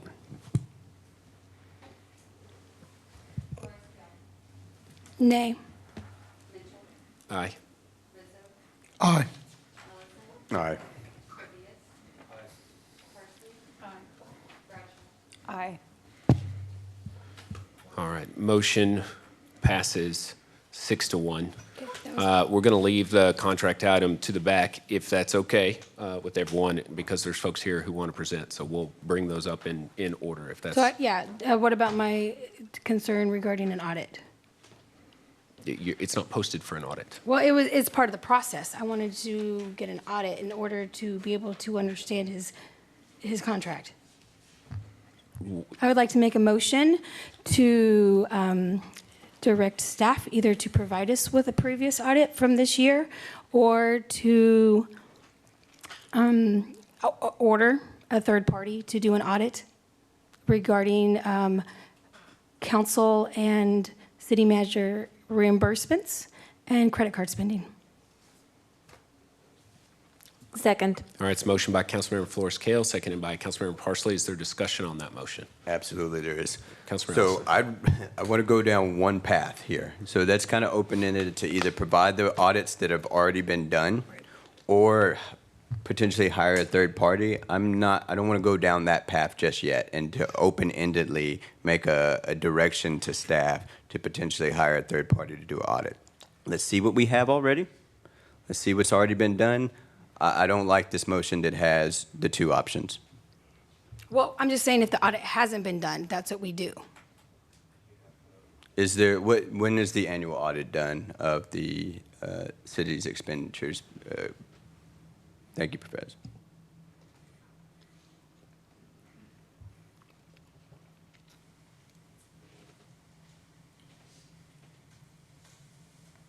Mayor and Council, the audit for fiscal year ending 9/30/2021 will be presented to Council at your next meeting.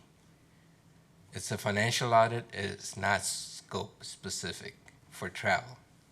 It's citywide financial audit. But do that audit, do they not review expenditures and the expense report and Yes, review there's- that, make sure all the documentation is in place for those expenses? Their scope includes sampling of transactions, but it is based on statistical sampling. It's not 100%. So they randomly select transactions from different parts of the city. Right.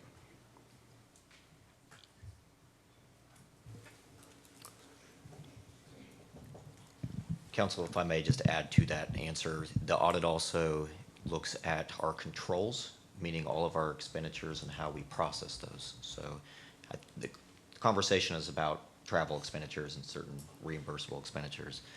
Those expenses are sent to a person on staff. In this case, the city secretary who codes those sends them to finance for processing. that audit has passed, or that trail has passed the audit controls for 7 years. That's, well, what I saw in the audit was very concerning to me. So Perez's, I don't want to get you involved because of your staff, but so my want is to get a better idea of how, what the spending looks like. We are talking to the tune of, $61,000 reimbursable. I want to make sure that anything that's on there was not already paid to, like, double paid, or that it's all legit. And I feel like the audit that's a yearly audit is not going to cover that.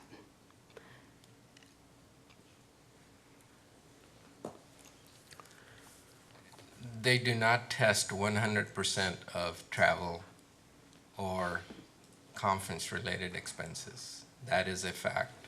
So if the city council's desire is to test and examine 100% of travel and council expenses, then it would have to be a scope-specific special assignment. Either staff does it, or we go to a third party to do that. I've seen the pages and the numbers, and it's a lot, so I hate to put that on staff. And I also want to make sure that we are not having problems with receipts being given and with things that do qualify as reimbursable. But you're saying the audit, the yearly audit, does not cover that. It covers a portion of it, like the city manager mentioned. It covers internal controls. It covers a statistical-based sampling of transactions, but it is not 100% testing. So that's the difference. Well, my motion still stands. I would like to amend it to just do an audit regarding expenditures from city manager, reimbursements, and the same for city council.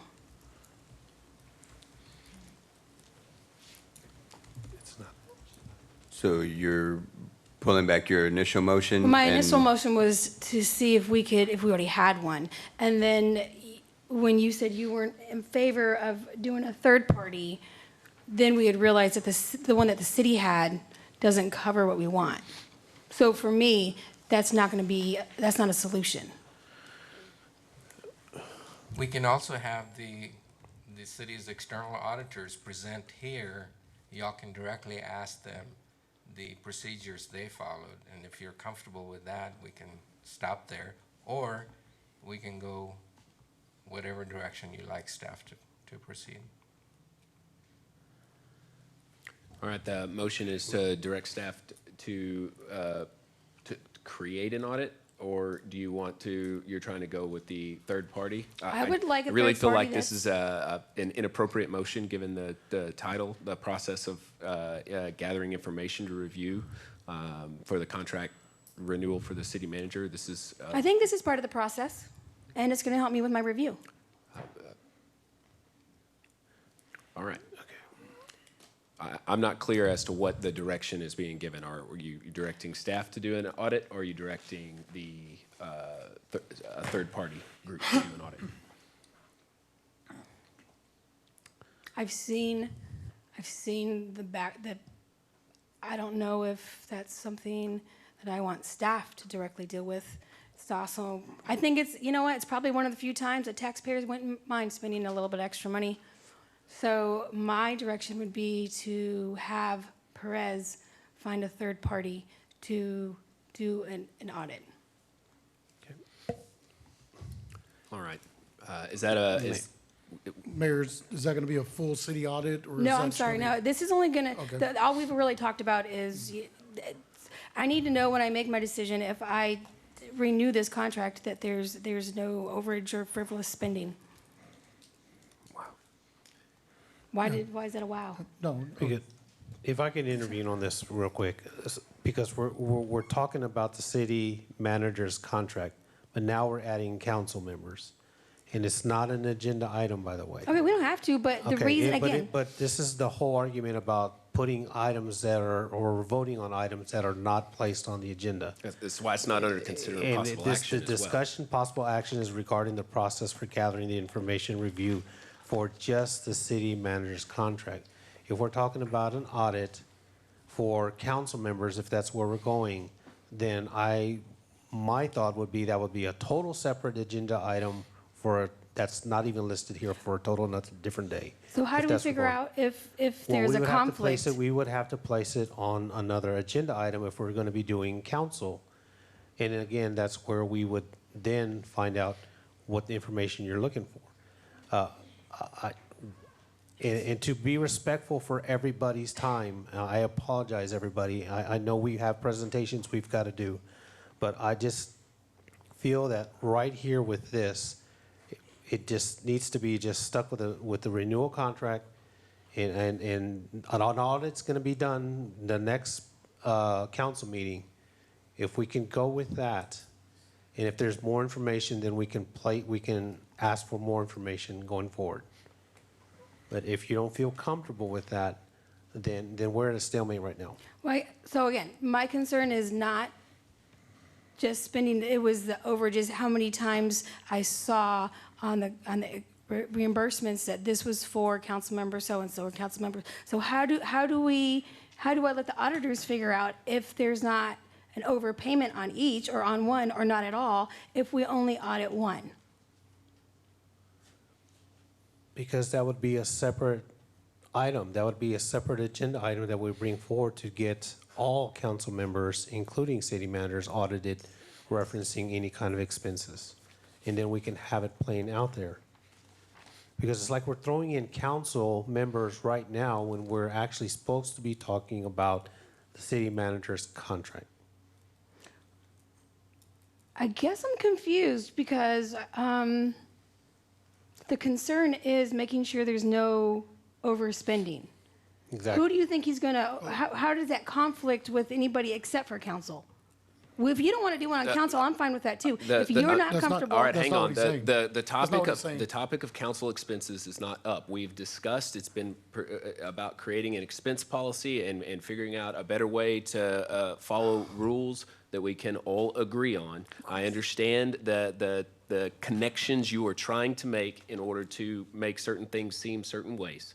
But as it relates to this particular item, if you would like to direct that the city manager's expenses be audited, which, by the way, the city manager has got the most detailed expense reports when he puts them out. He very much does that.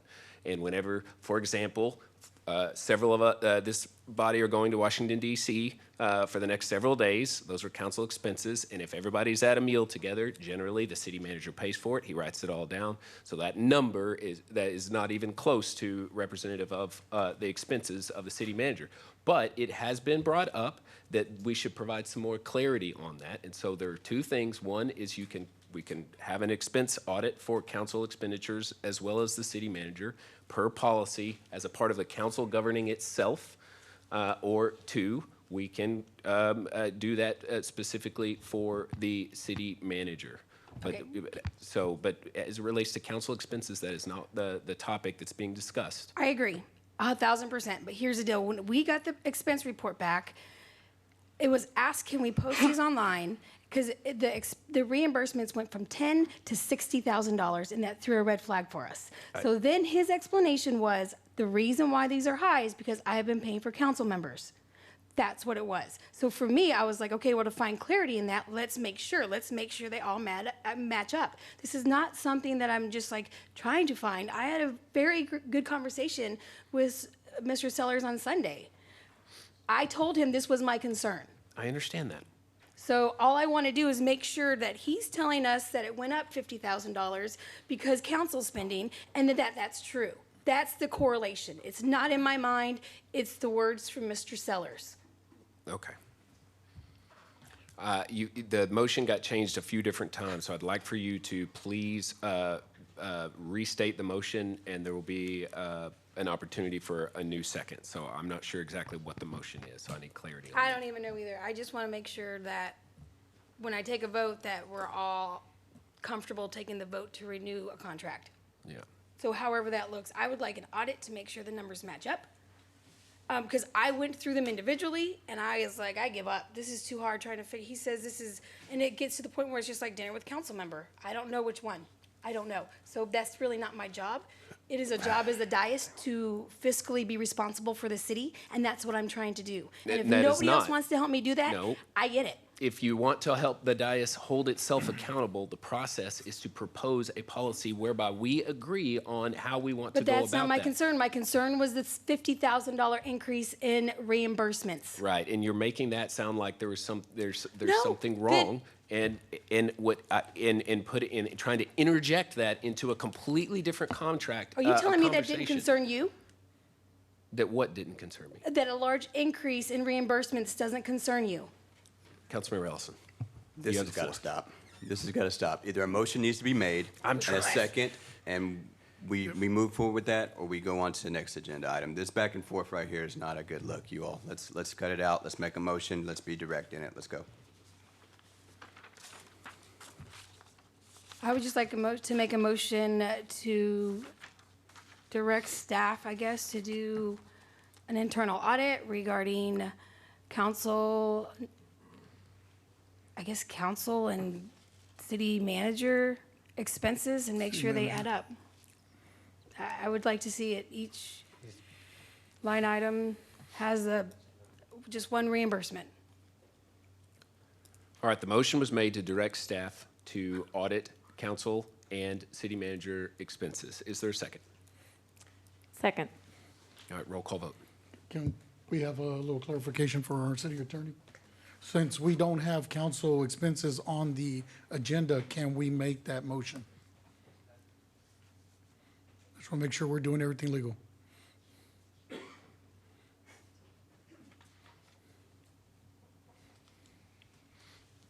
Well, it's got to be related to the evaluation of the information needed for the city manager contract. So to the extent that the reimbursements of that, if you're talking about the large increase, that, as I understand it, is from city manager reimbursement, from credit card. Correct. He said it was from the trips taken with council, which I'm not saying it's not. I just need to know.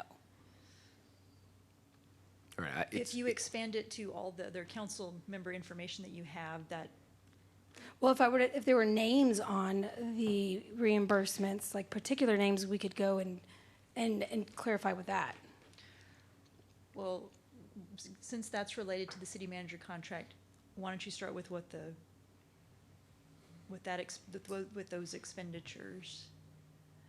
It covered council, her motion covered council and city manager expenses. We can decide with a It's vote relevant, whether yeah. it's relevant, so. Yes, it's within council's It's within, discretion it's to within decide if it's council's, relevant. it's within council's discretion, so. Thank you, Paige. Appreciate it. And I will just say that I think there are better ways to go about this. And I think that it's unfortunate to try to put the city manager in a position to make it seem like things are happening that shouldn't be happening, when in reality, the conversation is about self-policing, so. Roll call vote.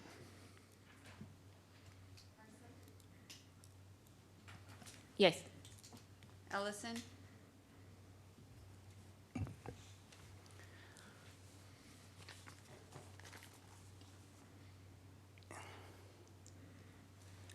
Aye. Bradshaw? Since we've already been provided with this information and these numbers, I'm not in favor of directing staff to waste any more time on coming up with some sort of internal audit. That's a nay. Mitchell? Nay. Flores Kale? Yes. Rizo? Aye. Tobias? Aye.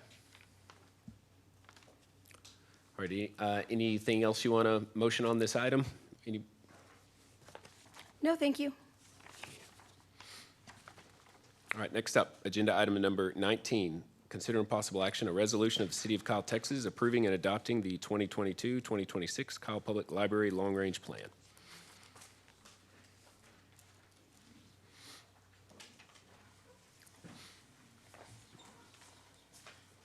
Okay, good evening, Mayor, Council. I'm Paul Phelan, Director of Library Services, and I'm very happy to be here during National Library Week, which is what this is, to present a 5-year plan, a long-range plan for the library that will guide the services and products and the mix of those things that we will be doing over the next 5 years. And I'd like to start out by introducing the board. We have Jessie Ramirez here. She is our chair. Gracie Rocha is our secretary. Susan Reyna is a member, and Henry Sierre is a member. And we don't have Morgan Harrell with us here tonight, but she is a member of the board and has worked very hard on this project as well. So what I'm going to do is just very briefly hit the kind of the components of this, and then I'll turn it over to the advisory board, and you all can have an interaction on that. So as part of this long-range plan, there were several components that we looked at in order to find out what our citizens want in a public library. And so one of the first steps that we took was just looking at a community profile. And it's not that you make all your decisions based on this, but it does inform you, right? So, and a couple of things we did find that was interesting, and you may understand this already, is that, for example, in the United States in general, 17% of the population are seniors, whereas in Kyle, that number is about half that. And of course, we have a larger, slightly larger 5 and under population and a little bit larger school-age population, which makes sense. We've got a lot of folks moving in here to go to our great schools and our quality of life here in our small-town atmosphere with accessibility to Austin. Another thing that we looked at was the demographics, the racial composition, and what we did find was, of course, Kyle is very diverse, much more than the United States as a whole, and it's also becoming more diverse as we have many more people moving in from all around the country. And some other things that we looked at, our poverty rate, for example. Our poverty rate stands at about 5%, which is less than half of the poverty rate of Texas. Our median household income is just south of $80,000, which is higher than that in Texas. And our education levels are just a little bit higher. We have a 90% graduation rate from high school and 30% bachelor degree. And that's just a little bit more than our other counterparts in Texas. So, of course, we look at all those things. Again, if we have a higher rate of folks not graduating or things like that, then we think, do we need more resources in those areas to help people? So those are the sorts of things we learned from that. The other thing we looked at was just library trends in general, and we can learn a lot from that. And there's about 4 different parts that we looked at. One is e-content, and just the fact that the entire country and the entire world is moving in that direction. So about 21% of all books sold last year were digital books, e-books. And that is right about where we're at with respect to our checkouts. So we have invested, this council has invested heavily in that. Of course, we have the Hoopla service now where you can stream films, books, audio books from your device 24/7 from your home. Of course, we have Overdrive where you can get books. Simply E is actually a free application that we have that provides another database full of books. And of course, we have LinkedIn Learning, so you can do some job training. So we have some things in that area, and we'll continue to move in that area. Creative spaces is the second thing that we looked at. Creative spaces are what we talked about. Particularly, we had a very robust discussion last time when we talked about the long-range plan, and Councilman Tobias and others did talk about how some of these libraries are having these technology areas where students and individuals can interact with all kinds of technology and create rather than just kind of go in and learn knowledge, but rather go in these maker spaces and interact with technology. So that's another key component to what we're seeing in trends. Another one being workforce development, which of course we always try to do that, and that's fairly standard. And then socially responsive programming. And what we mean by that essentially is just to, as we say, we look at our demographics, we look at our folks, and just like, for example, we talked about the autism and all that. That would be an example of a socially responsive program where we're meeting those needs of our constituents and doing that in a way that is comprehensive, okay?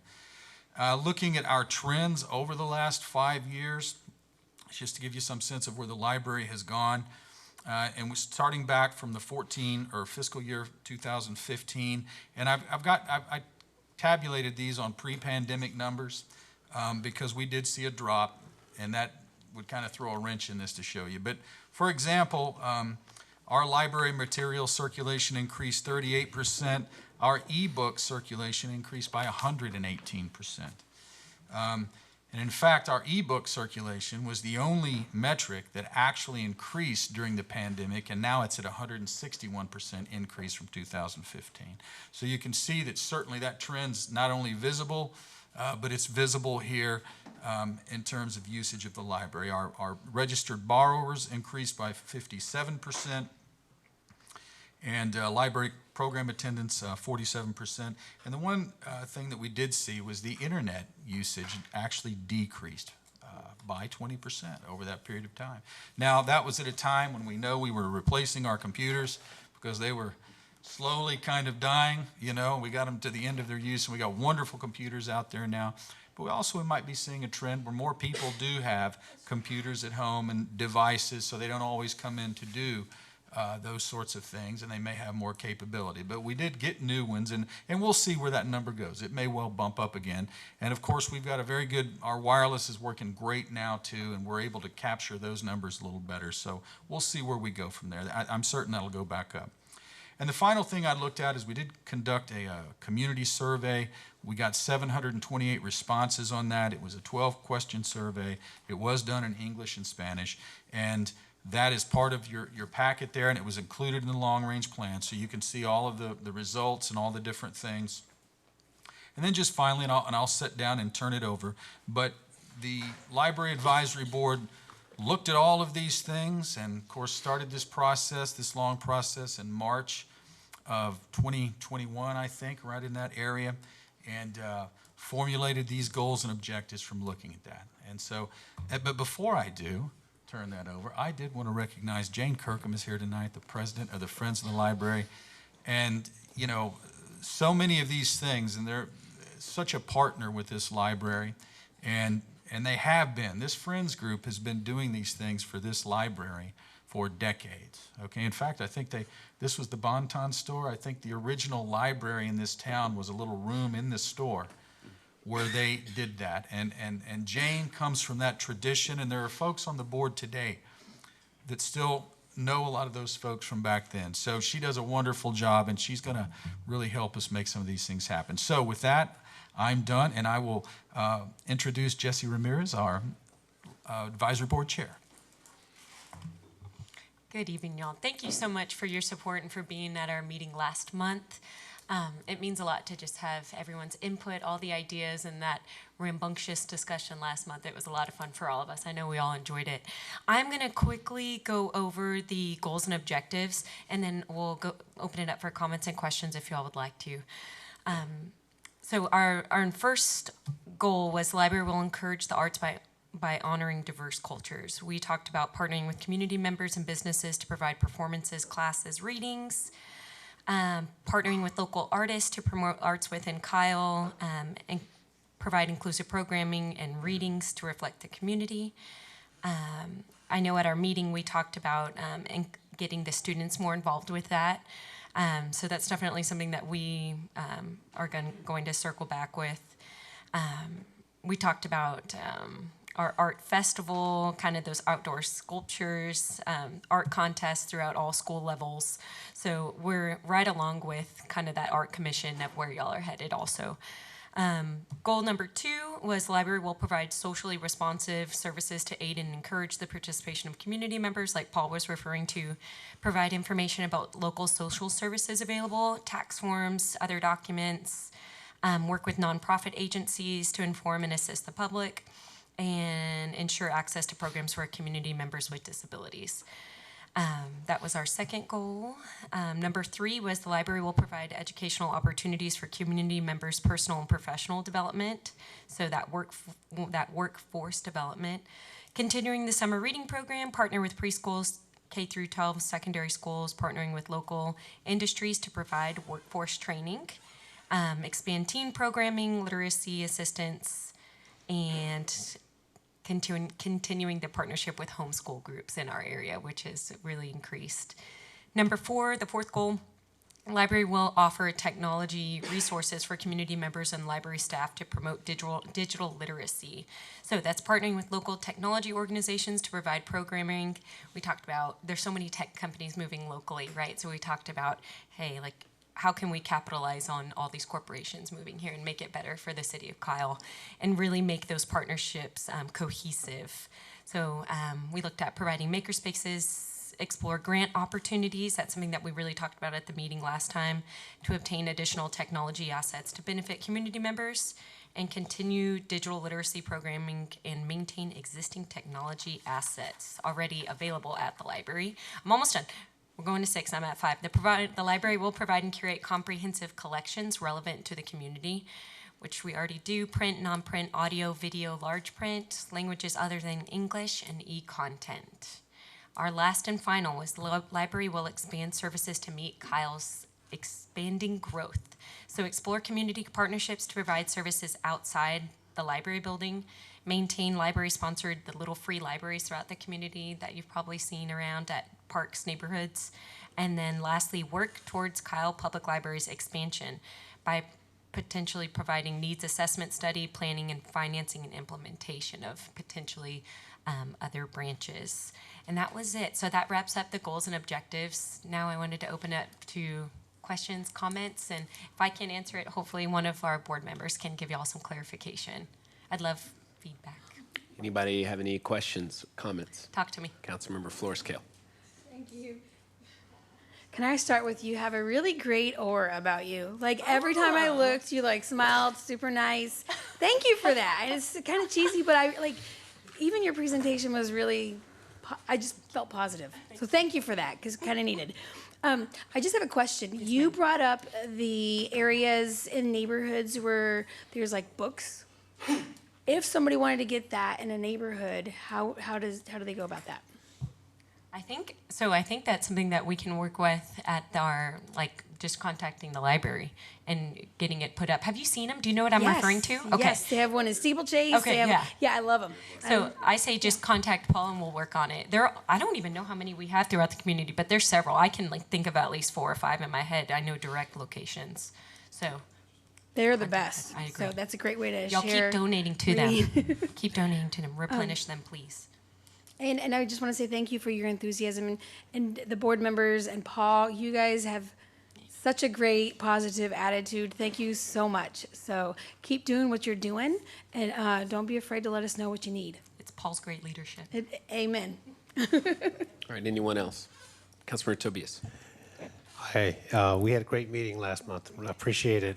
And thank you so much for this. It's very, very helpful, and appreciate everything you do. It's good that we talked about the goals for our library in years to come. You know, of course, we always want to look 5-10 years down the road. And so it was very interesting to see the enthusiasm from all of the board that was there and the passion that you want to show for the community and also for the children. And when I'm looking at some of these comments that we hear, that says great library, great director and staff, very friendly, prompt service, things like that. Again, this is something we talked about. Just somebody actually mentioned here, quiet study spaces for youth and teens to use.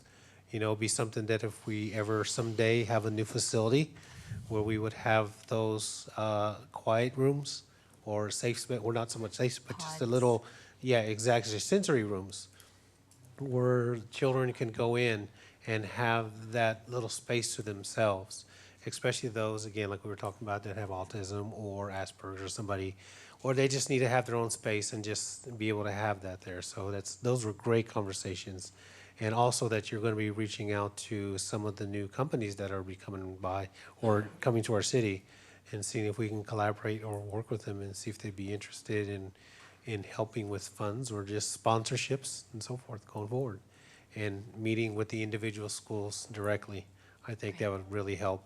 I know we've talked about going to the school district, but I think if you go straight to the individual school themselves, you go to the teachers who then inspire the kids then inspire their parents, and it just makes it so well worth. Thank you so much. Yeah, thank you. Any other? Councilmember Ellison.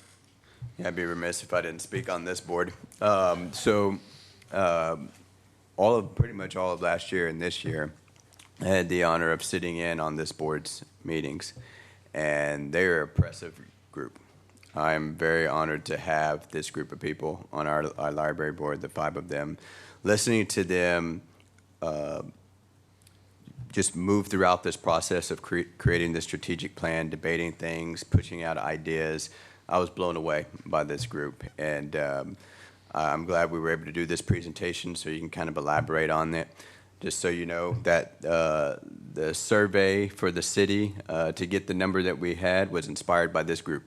This group had 728 respondents to a survey that took almost 6 minutes to do. And they have pages and pages of short answers from our residents responding on the library. I was blown away by that. And I have read through a lot of those comments, and there's some really thoughtful things there. A lot of praise, certainly some critiques and different things for us to be better, but we accept all of that. And I just I don't want to be lost, and I cannot say enough how much work you all put into this.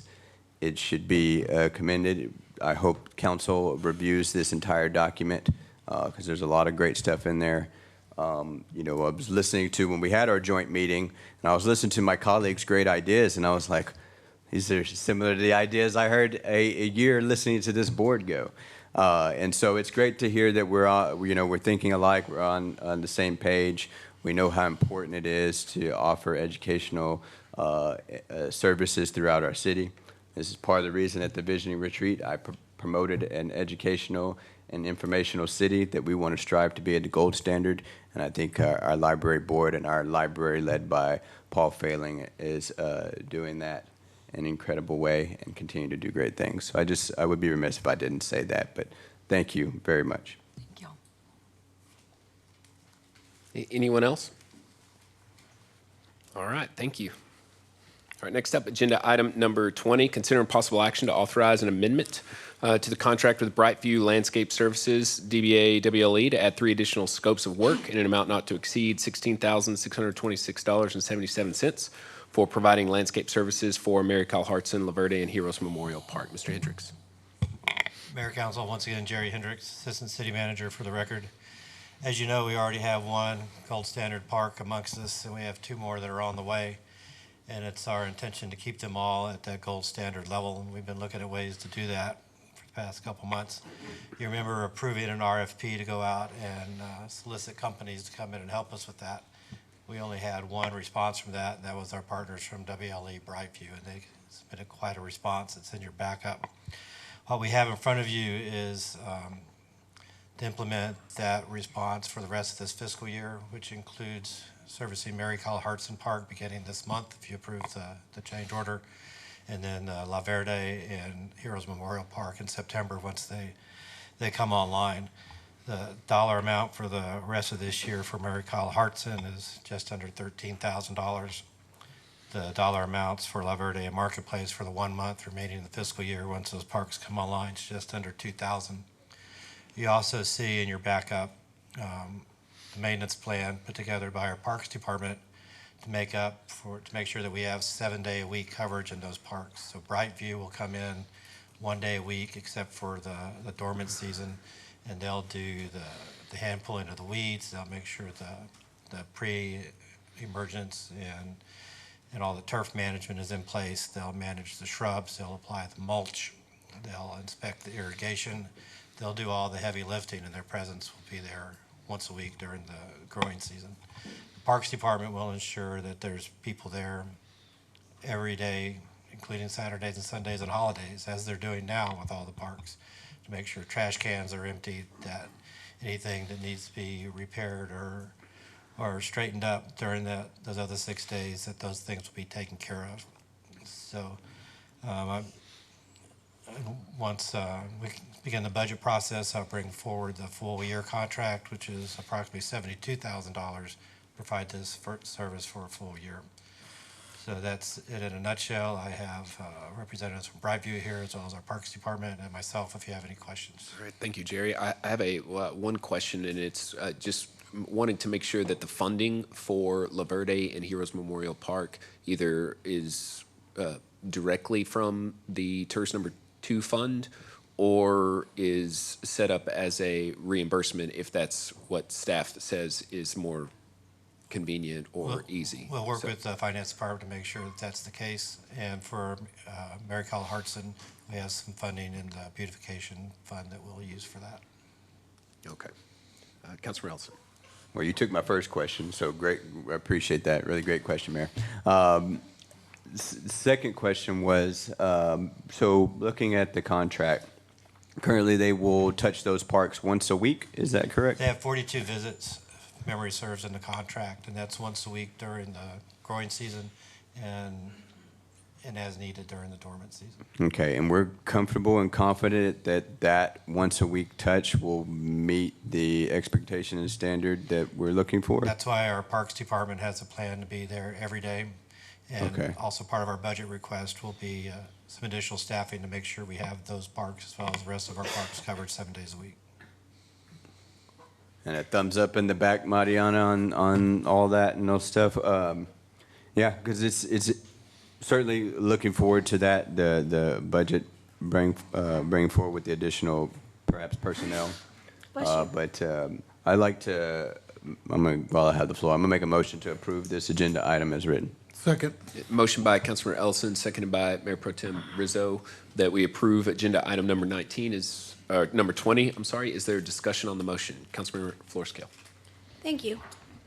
Can I ask why Parks is in charge of the beautification part? I thought we had a department just for that. Our beautification department does rights of ways and our beautification corridors. The Parks Department is still in charge of the parks, although they do get some assistance from our beautification team as needed. Okay, because this is the second agenda item in a row where we have hired WLE to do city beautification, and I can appreciate it as much as everybody else. I do. I just want to make sure if we have a department for this that, and I've previously asked on several occasions to get updates regarding what it is that department does, and I haven't received that yet. So I just want to make sure if we have a department for that, that we're making sure that we utilize them. And I don't know how much the last contract was, but this one's for almost $17,000. And I am grateful that they asked about the TERS, but I'm not sure if there's much money in the TERS, if money's going from the general fund into that fund. So for me, my concern is the $17,000, the consistent adding WLE to beautifications, and then having a department that is supposed to oversee this. Well, WLE for our beautification projects does oversee and monitor the work being done by WLE and Brightview.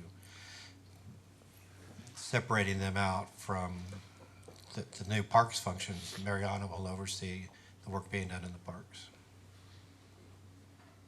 Okay, thank you. Any other discussion? All those in favor say aye. Aye. Aye. All opposed? Nay. Motion carries 6-1. I need to bring agenda item number 19 up. It was actually a resolution. It's the library item. And just take a vote on that. So if there are no objections, I'm going to reopen agenda item number 19 and motion to approve. Second. Moved by the mayor, seconded by Councilmember Tobias. Is there discussion on the motion? All those in favor say aye. Aye. Aye. All opposed? Motion carries 7-0. All right, next up, we're going to bring up agenda items 21, 22, 23, 24, 25, 26, and 27. These are all items related to a singular development proposal. These items include the creation of agenda item number 21, which would be to establish in-city zoning, R11. Agenda item number 22 is the interlocal agreement with the city and the county for county participation in this program. 23 is the creation of the TERS itself. 24 is the dissolution of the Public Improvement District agreement. 25 is the creating the new Public Improvement District according with the new rules. 26 is annexation, and 27 is the development agreement, all of these associated with Savannah Ranch. There is a public hearing that has been left open on agenda item number 21. So if there are no objections, I'm going to open that public hearing or bring it back forward. Is there anyone in the audience who wishes to come forward and speak? All right, seeing none, I'm going to close the public hearing. It is now closed. This item has been discussed for a while. All of it is brought together. The majority of the proposed items are the effect of pursuing annexation. Savannah District is a part of an original 2015 interim development agreement that entitled that section of land to be developed outside the city with special incentives, including a public improvement district. The city approached the developers when a project was brought forward to pursue a financial structure that will allow for annexation and the long-term financial benefit to the city that comes with annexation.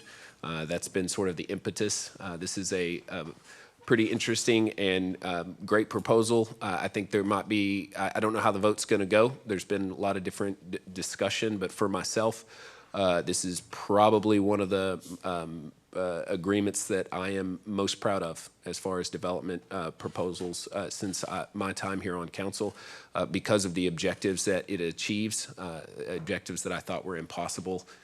The original entitlements that the development is currently entitled with, I felt would create a lot of long-term financial harm and place the burden for taxing for capital improvements on in-city taxpayers as opposed to this particular project. And so having these homes come in, not only to build very nice homes and not only to bring in over $40 million of infrastructure, this project also allows for taxing and what will be about $3,000 per home in annual tax revenue to the city of Kyle. All of that is revenue that they are currently not required to pay. And so that's been the strategy and goal for creating this for myself. It's why I've supported it from the beginning. And so with that, I would like to make a motion to approve. All right, it's moved by the mayor, seconded by Councilmember Bradshaw. Is there any discussion on the motion? Councilmember Florescale. Thank you. So I was trying to do my research because, again, I really, really, really like the development. I think it's great. My only concern is with the TERS. And so in doing research on TERS, I realized San Antonio used it a lot. And I found, if you just give me 30 seconds, and I can read this. I found this article, and it's talking about a developer, Hugo Gutierrez, has proposed a 2,700-acre master planned community near SeaWorld outside city limits. From a developer standpoint, its location couldn't be better. The village at West Point would be nestled on pristine land that has all the beauty and charm of the Texas Hill Country, according to Gutierrez's TIF application. The city would have to annex the property, and proposed TIF district initially is projected to generate $309 million for infrastructure and possible civic improvements. Mayor Ed Garza said the flexibility of the Texas law authorizing TIF zones makes West Point possible. The statute's author isn't so sure. I don't recall articulating these types of projects, said former State Senator Ray Farby of Wichita Falls, who helped write the 1981 law. The goal was to take a declining inner city area and create a situation where there would be money to rehabilitate it and turn it around, Farby said. And the only reason why I want to read that is because it has always been my belief that a TERS is not meant to bring $1 million homes and make a beautiful area even more beautiful. Instead, it is supposed to be to find parts of the city where developers don't want to develop. And that's it. All right, any other discussion before I call for the vote? All right, roll call vote. And this is for all the items together. Yes, sir.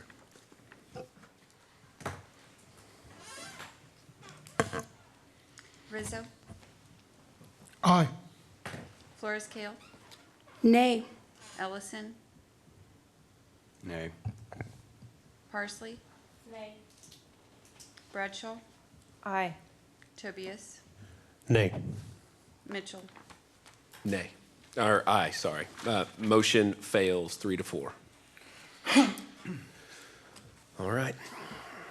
Next up, agenda item number 28, an ordinance of the City of Kyle, Texas, amending or repealing Part 2, Chapter 2, Article 3, Boards, Committees, and Commissions, et cetera. This is second reading. Mr. Urban.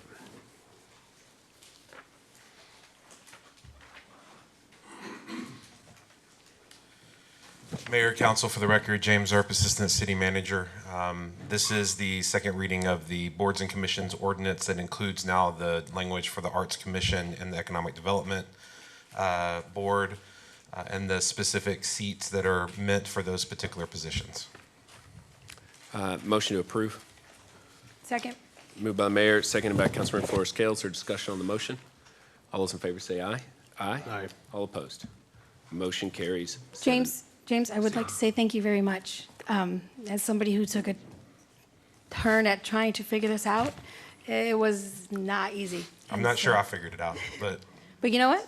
They approved it. So thank you. But I just want to thank you for your time on doing this. Thank you very much. Thank you. All right, next up, agenda item number 29, first reading, an ordinance of the City of Kyle, Texas, regulating traffic, authorizing and directing the installation and erection of no stopping signs for traffic control along the east side of Old Stagecoach Road from West Center Street to Veterans Drive in the city limits of Kyle. Go ahead, Chief. Thank you, Mayor and Council. Jeff Barnett, Chief of Police, for the record. We have before you tonight an ordinance for consideration to establish no parking zones. You'll see it worded in here as no stopping, standing, or parking, no parking zones on Old Stagecoach Road from Center Street to where it intersects with 150 West. This is to deter vehicles from parking on the city's right-of-way and creating a traffic hazard. And you see the information that we presented before you. I'll answer any questions you may have. You might have any questions for Chief. Councilmember Flores Cale. Thank you. I'm trying to get this in my head. So it's Old Stagecoach Road and then Veterans Drive. So is this by Wallace School? No, ma'am. If you go to the end of, I'm going to call it the end of Center Street where it intersects at Stagecoach, so past Wallace Middle School, and if you were to take a right on Stagecoach, from there all the way to the red light where that intersects at 2770 near the Sonic, the pharmacy, at that intersection, we would be establishing no parking zones on the right-of-way on the sides of that road. Okay. And can you tell me how this got brought up? Yes, ma'am. We received several complaints about vehicles that were parking along that area, particularly close to one of the business, or it's an auto body shop, repair shop of some nature, that were parking on the road. And when we looked for who owned the property, we thought actually one of the HOAs maintained ownership and to get them off their property because they weren't there with their permission. And in fact, we found out that all of that roadway has actually been deeded over to the city. If I'm saying it correctly, it's been given to the city as part of the development process. So that belongs to the city now, and these cars are parking adjacent to the roadway. Okay, thank you very much. With that said, I'd like to make a motion to approve agenda item 29. Second. Moved by Councilmember Flores Cale, seconded by Mayor Pro Tem Rizo, that we approve agenda item number 29. Is there discussion on the motion? Yeah. Chief, thank you for really diving into this. A lot of the complaints that were coming forward was safety concerns and just seeing the roadways getting encroached on, just an accident waiting to happen. So thank you for doing your due diligence on this, Chief. Thank you. Sir. Yes, sir. Anyone else? All those in favor say aye. Aye. All opposed. Motion carries 7-0. Next up, agenda item number 30, consider and possible action to direct staff to negotiate a contract with the Boring Company to design and build a railroad pedestrian underpass. Council, there were two companies that responded to our request that we issued several weeks back. It was noticed appropriately in the paper and online. From those two companies, staff scored and felt like the Boring Company was the company more suited to negotiate for a contract for the tunnel.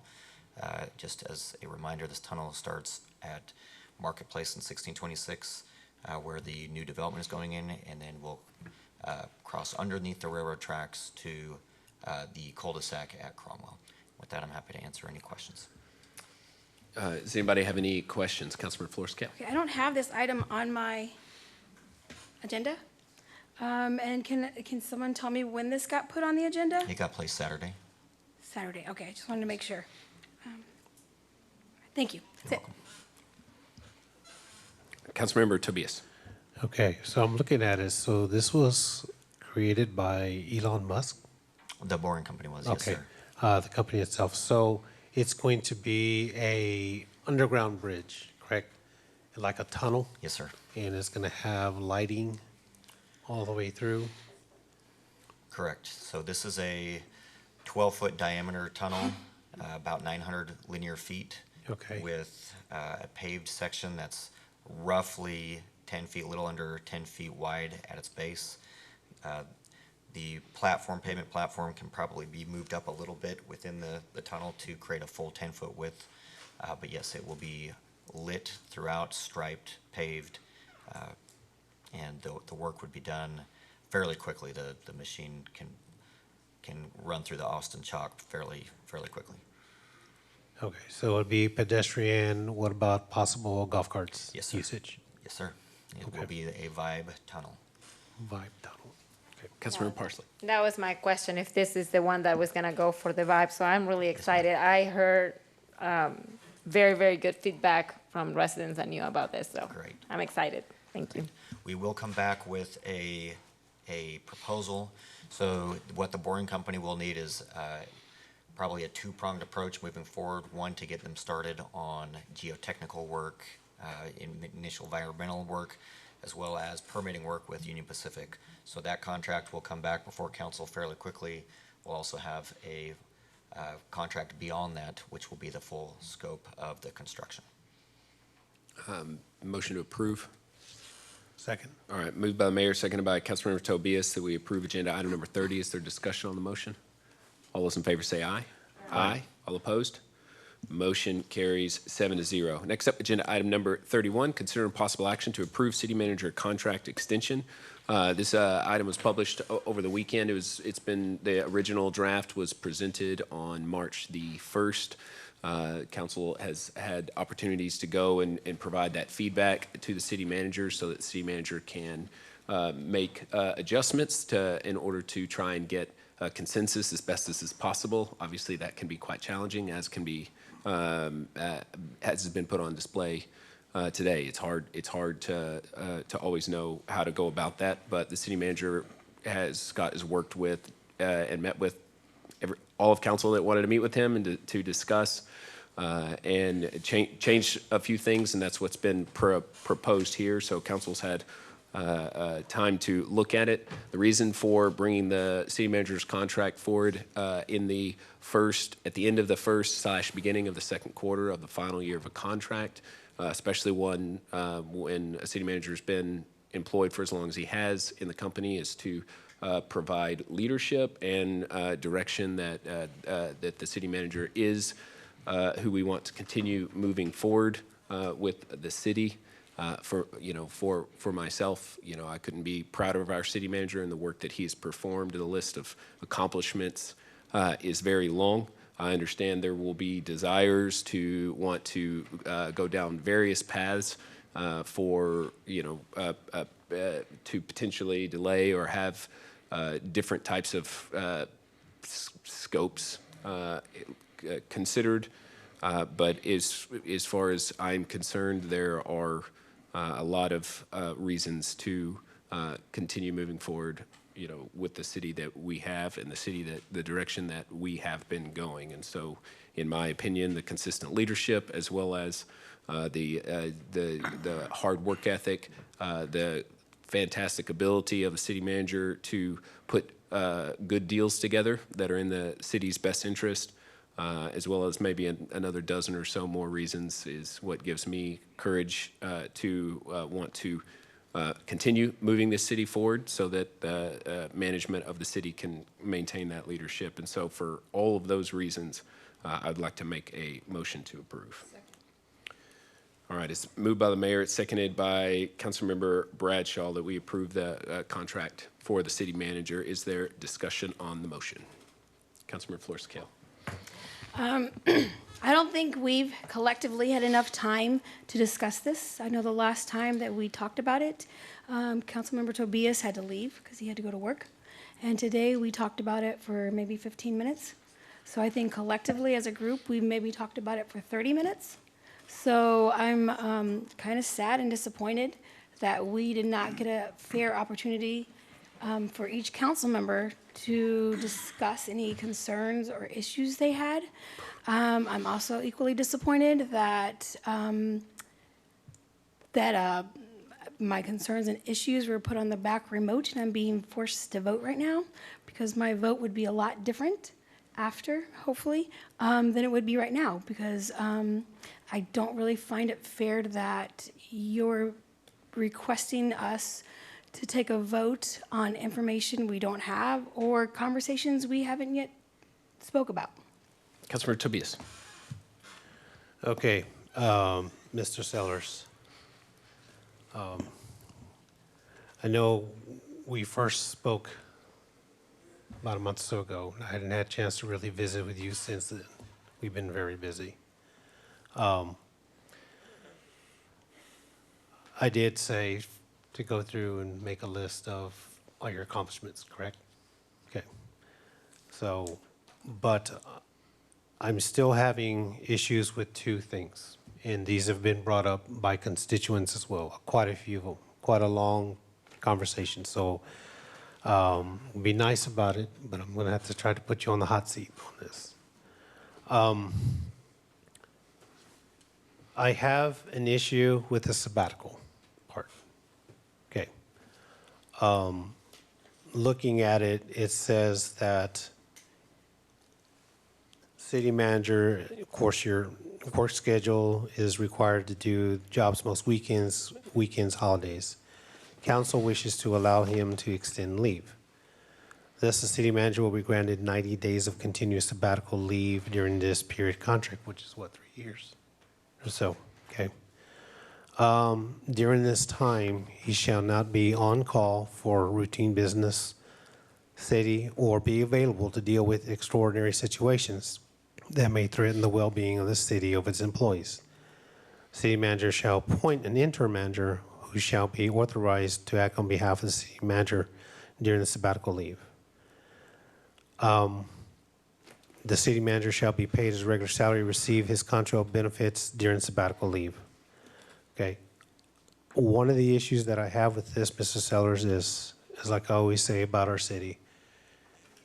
In the event we have a major critical incident, a major emergency that goes in our city, and you're nowhere to be found, and we have a press conference with the governor or whatever it is, a high elected official, and not saying that our intern or the interim city manager wouldn't be able to do the job, but for that to happen and not have my city manager there for their city really bothers me or concerns me on that end.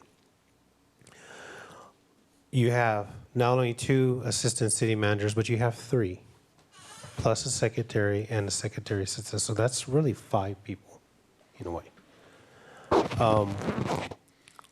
The way I look at it is that why can't you use earned vacation time or holiday time, sick time for any of that, like any other regular employee, to be fair and equal on that end?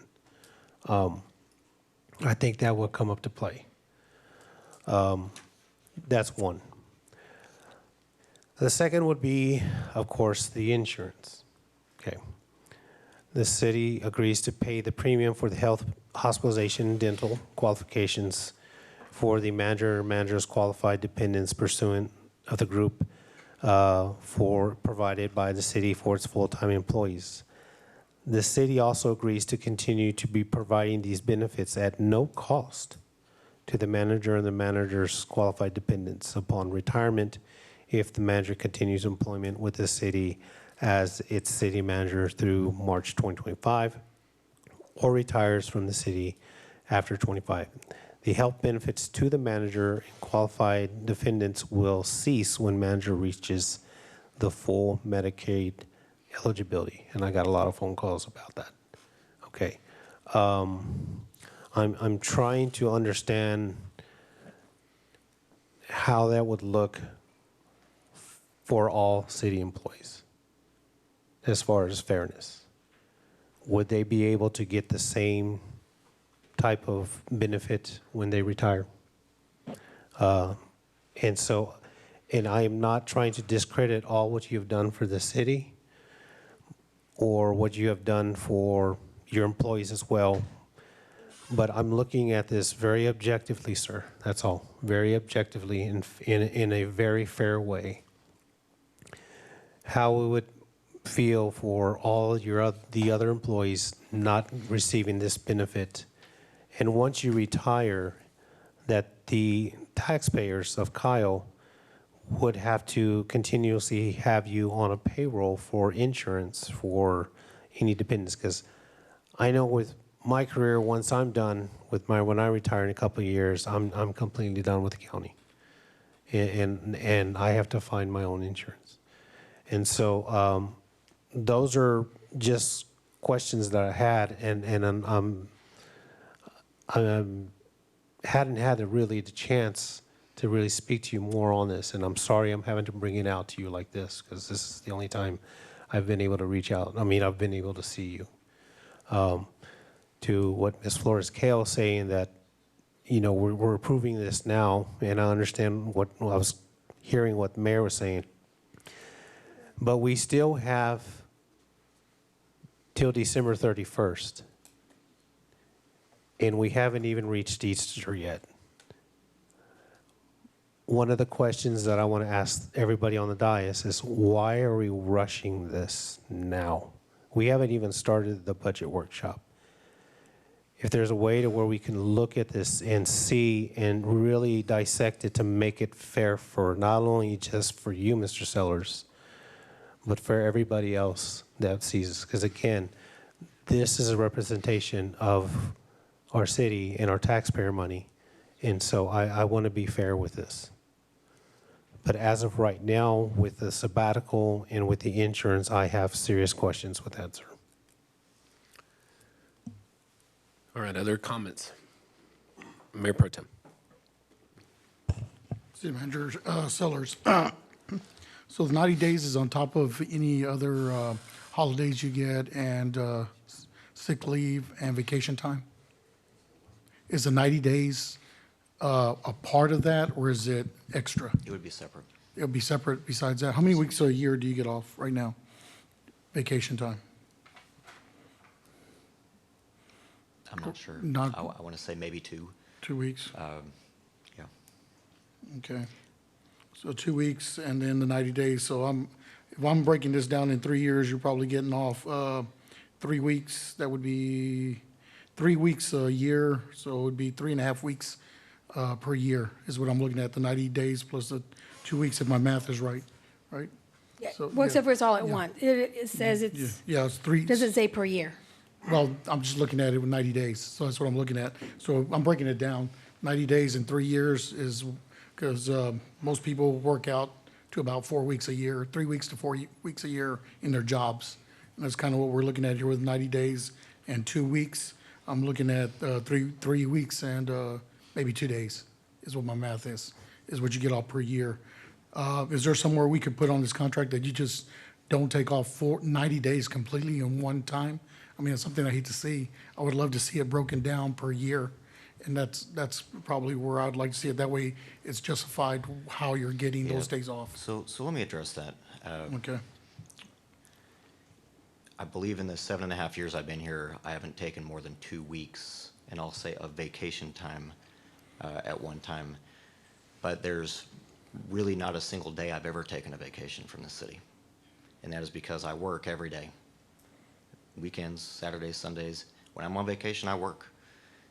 City managers do not have the luxury to take vacation.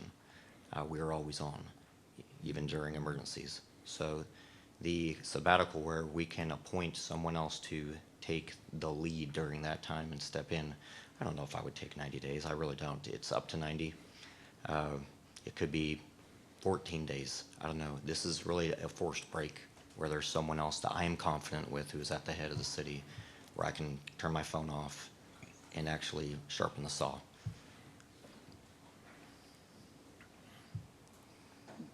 I get it. I know you're here all the time. I know you work. I know when you're out of pocket, we still call you. I mean, we call you all the time. This is a very active council, and we're definitely always in your ear. But I guess for those of us that are having a little reservation with 90 days, I'd like to see that broken down to maybe 30 days per year in the contract, and that's just an ask. I mean, so that way it's justified that way to 3 weeks a year. Sure. So that way nobody's worried about you taking 90 days in a year. This way it's clarified. As far as the health insurance, this is something that has been in your contracts for years now, right? Is Been in there something. since 2017. So why was that put in your contract? Do you know why? Yes, sir. So what that provision is called OPEB, which stands for Other Post-Employment Benefits. It is a benefit that was offered amongst cities, many cities, for years and years. It's a benefit that started being phased out in some cities, including Kyle, probably 12, 15 years ago, somewhere in that time frame. We do have staff who are on the same OPEB plan here in Kyle.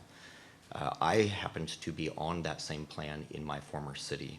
So by being recruited to Kyle from my former city where I was on OPEB, as part of contract negotiation, I asked if I could be included in Kyle's OPEB plan, to which I was added in 2017. So we already have staff that's on this plan? Yes, sir, we do. Okay, I didn't know that.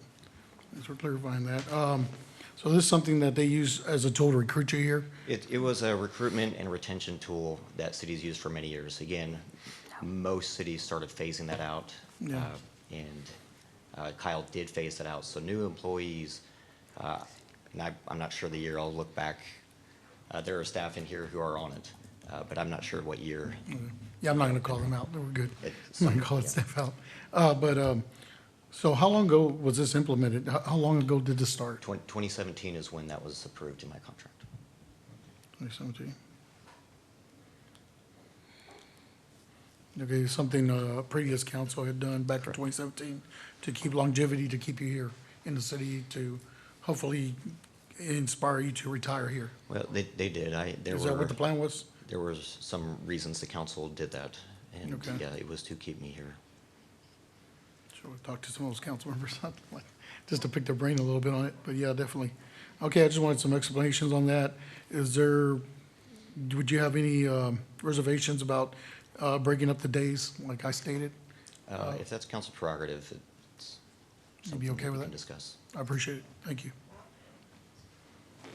Councilmember Parsley. Thank you, Mayor.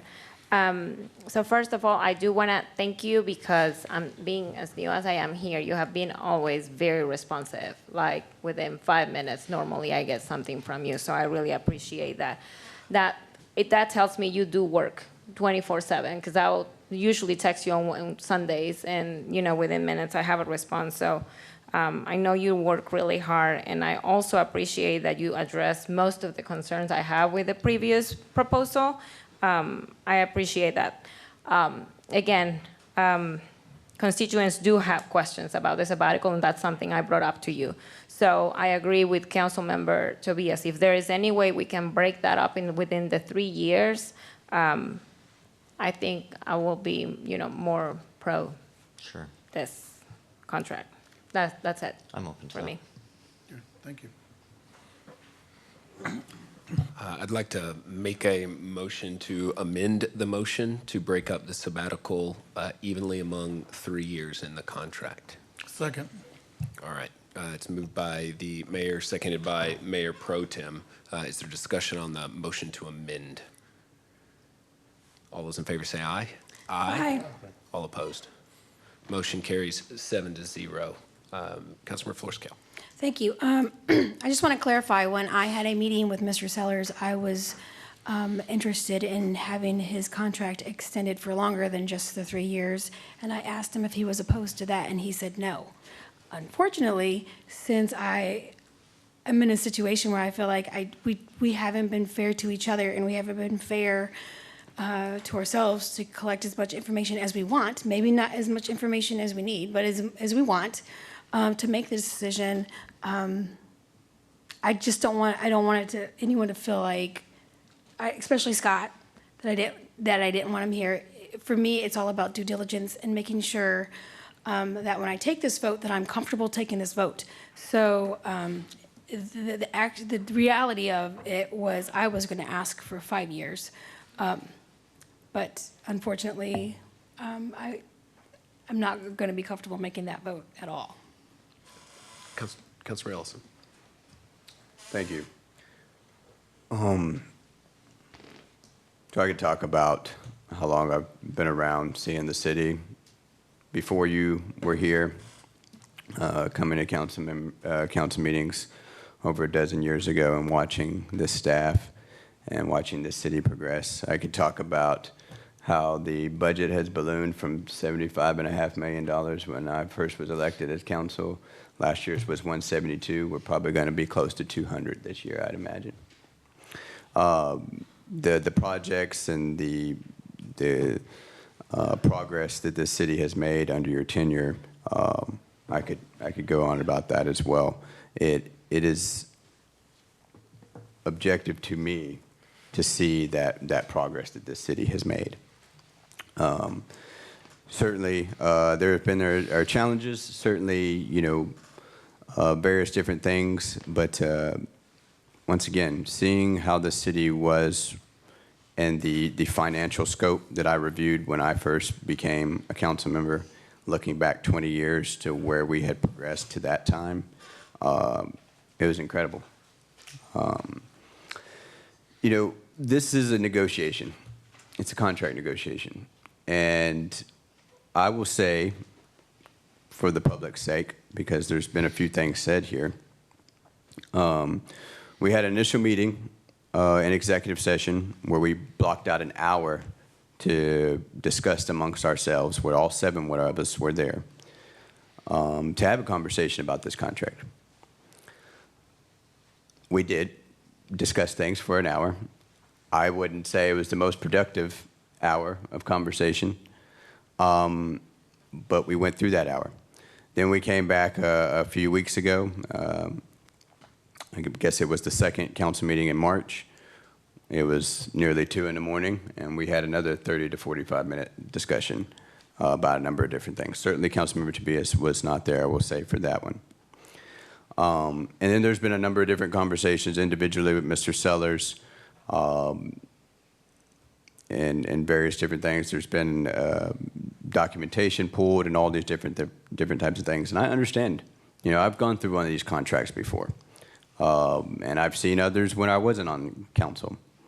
So I have a good sense in myself, and we all have to make that decision individually, how we feel about this contract, and if it was negotiated to the best of our abilities and going forward. There were a number of different things that were offered in this contract that were offered up by my colleagues. And so it's kind of interesting to see that happening in a negotiation. But I appreciate my colleagues' desire to find out all the information they can. I know some of you all haven't been around that long, so you got to do that part. And I respect that, and I commend that to each one of you. But if there is something that you do not agree with or support in this contract, make a motion. See what your colleagues feel on this. I hear what you're saying, and I hear the comments that were made. Make a motion to change the contract. This is a negotiation. There's going to be a give and take. So I want to hear you all's ideas. I've pressed for them in executive session. Didn't really get any. Pressing for them now.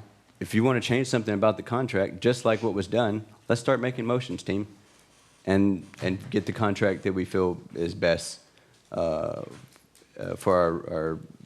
our leadership of our city and representation. This isn't the only thing we deal with money. We've dealt with money to a few $1,000s to tens of millions of dollars, and we will deal with more here in a few months. I personally do not want to look at this contract after a budget season. This contract should be decided on prior to us going into budget season. I do not want to wait up until December, at the end of a contract. I've never seen anybody of success in contract negotiation do that, especially when and I mentioned this to you all, council, in executive session. We have 2 tracks we can go on from the get-go. Either the track of the city manager is the problem, they've got to go. Then we take that track. Or the track is the city manager is not the problem. We have an opportunity to negotiate the best contract we can every 3 years at this juncture, and that's the track we go on. And I asked you all that question, and I put every one of you all to that question. So that's how you go through a productive contract negotiation when there's a body going through it. So I know you all don't want to hear me talk about all this and all this different things, but it's I will admit, it's kind of frustrating because I want to hear what you all have to say, and if you want to make a change in the contract, mention it to us, say it to us, and the times we had executive session, now we're out in public session, make a motion, please.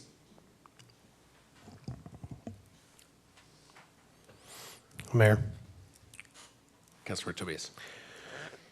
in regards to the insurance, I'd like to make a motion to state that the manager, qualified dependents pursuing health insurance, the city manager will agree to cover his cost of the insurance to qualified dependents upon retirement of at least up to 2025, and to remove health benefits for qualified dependents upon age of eligibility. Second. Motion by Councilmember Tobias, seconded by Councilmember Flores Kale. Is there discussion on that motion? I would like to know, It's a motion to amend, so. Motion to amend.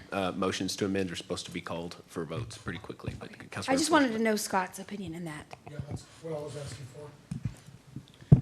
Thank you, And Council. the other thing is, I will just say too, it's what, that language has been in the contract, and two, so I just want to understand your motion. So you're stating that the insurance that is paid, you want that to come out of the pay to the city manager rather than it being a cost paid by the employer? Because this just the language states that it's through March 2025, which would be the extension of this contract. So if the contract is renewed for another 3 years, which would be March 2025, that's where they're saying that it's stating that the insurance would be covered through that. Yes. So I guess I'm not understanding I guess what my main concern is the benefits that for the dependents after he retires or at the age of Medicare. That does seem very long. It says until cease when manager reaches the age of full Medicare eligibility. Yes. Employment with the city manager through at least March 2025 and retires from the city on or after March 2025. I can make an amendment to make a motion just to remove the health benefits to qualified dependents, age of Medicare. Second. And I'm not so sure we're ready to take a vote on this. I don't mean to sound rude, but I really think we could use more time collectively. You're ready? Okay. So just real quick, so this is an amendment. Are you amenable to this amendment if council were to pass it, or would this be a deal breaker for you? Council, I will not pursue this contract negotiation further if it's voted upon. All right, with that, we have a roll call vote on the amendment. And the amendment is just removing the health care from, not once he retires, from when he leaves employment from the city. He's not going to be covered by insurance. That's what it is, correct? Yes, to remove the health benefits, qualified dependents will cease when manager reaches age of eligibility. To remove that. Just to clarify that this benefit was first put in his contract to keep the longevity, to keep him here to retirement, was the goal of the original council. And I think that's what it was. It was in 2017, so Yeah. it was the second council. So it was trying to He was keep- hired in 2015. All I'm All saying right, is. okay, it's fine, it's fine. It Okay, it was in the okay, contract, we're gonna have a You're right, vote. you're right. We're gonna vote on this. So I've called for a roll call vote. On the amendment, so a On the yes amendment, vote to remove takes that. out the insurance.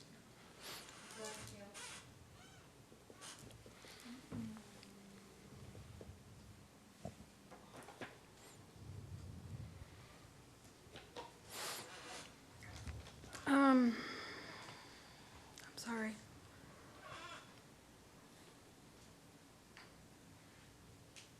Yes. Parsley, This is to remove To remove. the insurance, correct? The amendment. So a yes vote removes, a no vote allows it to stay. Oh, nay. Rizo. Mitchell, Nay. Ellison. Tobias, Aye. Bradshaw, Nay. All right, motion fails 2-5. Is there any more amendments that want to be proposed? All right, roll call vote. Aye in favor of the contract. Mitchell, Yes. Ellison, Aye. Flores Kale, Nay. Bradshaw, Aye. Tobias, Nay. Parsley, Rizo. Aye. All right, motion carries 5-2. Next up is agenda item number 32. It's been brought up that there's a possibility to have a conflict, and so to avoid any potential conflict, I'm going to recuse myself on this item.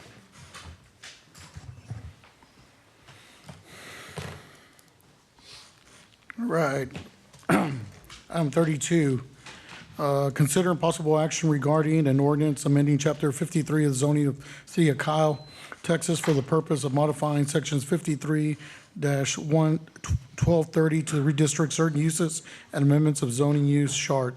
Will Atkins, this is your item. There we go. There we go. Will Atkinson, Senior Planner for the record. This item is returned to y'all. It's going to be considered as a continuation of the first reading, so that way y'all can have further discussion on the gas stations and the car wash portions of the ordinance to provide further clarity and what have you. So, yes, ma'am. Okay, so today we're just talking gas stations and, Councilmember Kell, you got the floor. sorry, No, you're fine.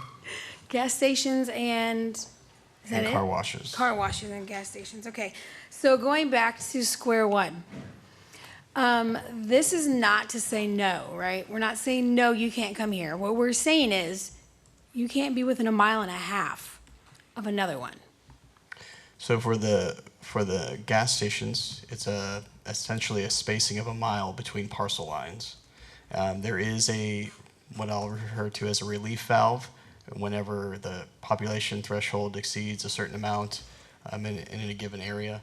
That way we don't just completely remove the allowances for gas stations as well.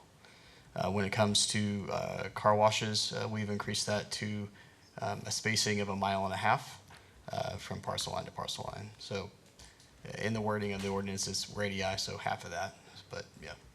Okay, and to confirm, we already have an abundance. According to the report that the city obtained, we have an abundance of both by like almost double, correct? Yes, ma'am. So the goal is to space it out so they're not all close to each other. Yes, and also to essentially, yes. We want to make sure that there's an even distribution of them across the city. Okay, I'd like to make a motion to approve the restrictions for gas stations and car washes. We have a motion. We have a second by Councilmember Parsley. Is there any discussion? I guess for me, it was, I'm not looking at doing away with gas stations. For me, it was not seeing a gas station on all 4 corners of a block. I think that's what my concern was. I'd love to give the residents some different amenities, some different options at every intersection. And I guess that's, for me, is what I was looking at, especially when I'm traveling throughout Kyle and I run into certain intersections and there's 2 gas stations there. And then a block later, there's another one. I mean, that's what my concern with gas stations was, so that's why I'll be voting for this. So, any more discussion? Call for a vote. All those in favor, say aye. Aye. Aye. All those opposed? Nay. Motion passes 5-1. All right, next one. Want to get the mayor? Yeah, we can get him after this.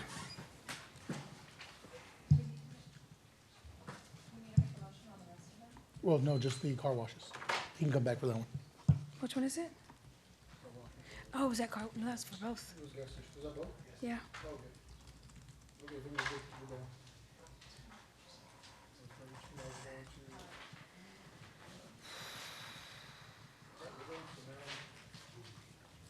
Mayor Pro Tem, Yes. is the council intending to take some sort of action on the car washes restrictions? We thought that was for both. I'm sorry. Yeah, Oh, wait, so- car washes. Yeah, that's separate. Okay, sorry, yeah. Yeah, So should- definitely. We should So- wait till Dex gets back. Oh, I guess the mayor can vote. Okay, so here we go. So the next one on the item is Planning and Zoning Commission voted 4-1 to deny restrictions for car washes. This is an item Will Atkinson will. Thank you so much. I do believe we're working to get both the mayor and the other council member back as well. But this is the consideration for the car wash aspect of it. Okay.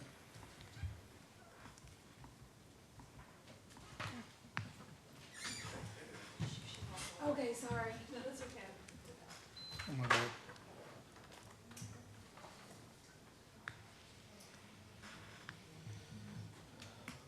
Sorry. It's okay. Hey, we had a quorum. We had a quorum. We can keep going. Yeah, yeah. I just let him hear the presentation. Oh, we already heard it. Right here again. Mm-hmm. Oh, I want to hear you. Let's go. You're bad. I guess let's go ahead and present it, just for time's sake. Yes, sir. Or do you want to present it?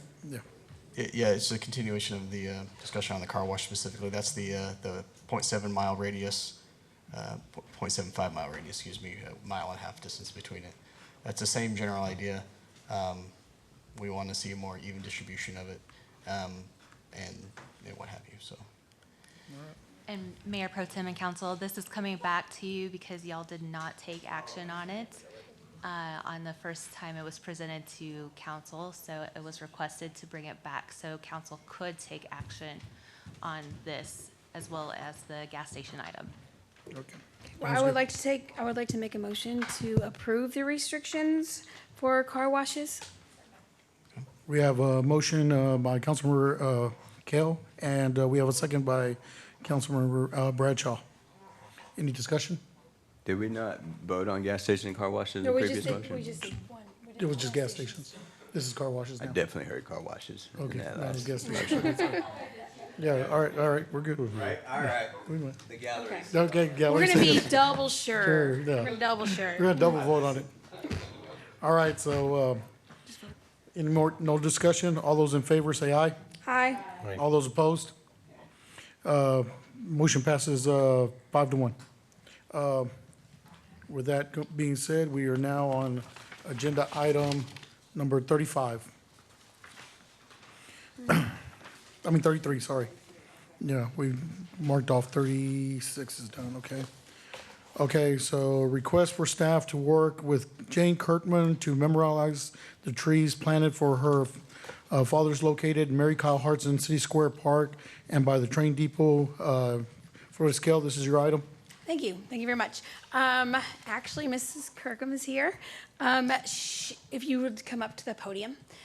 Mrs. Kirkham came to council sometime last year and was talking to us about how her father planted the trees, both by the depot and in the park. So we took a walk and we looked at it, and she just told me her stories about who they're dedicated to, and they have a lot of history. And so initially, I think we were working with the city. I'm not sure what happened. Somewhere along the line. I went to some planning place in Austin, and they originally were marked unprofessionally when he planted them with cement rings, which had to be removed because, they stunted the roots of the tree. But they were you know, were planted for kind of the, I hate to use the word pioneers, but the early settlers, some of the early settlers in this area. Would you mind just speaking into that microphone? We want to hear what you have to say. Oh, okay. I don't know, I can bore you to death with this. No. I can briefly tell you for whom they were planted. One was for Mary Kyle Hartson, and one was for R.J. Sledge. One was for Alec Kercheval, and one was for actually my brother who died early. And then across here, my father's had an implement company in this location for 30 years. And he planted 2 trees across, right where the depot is now for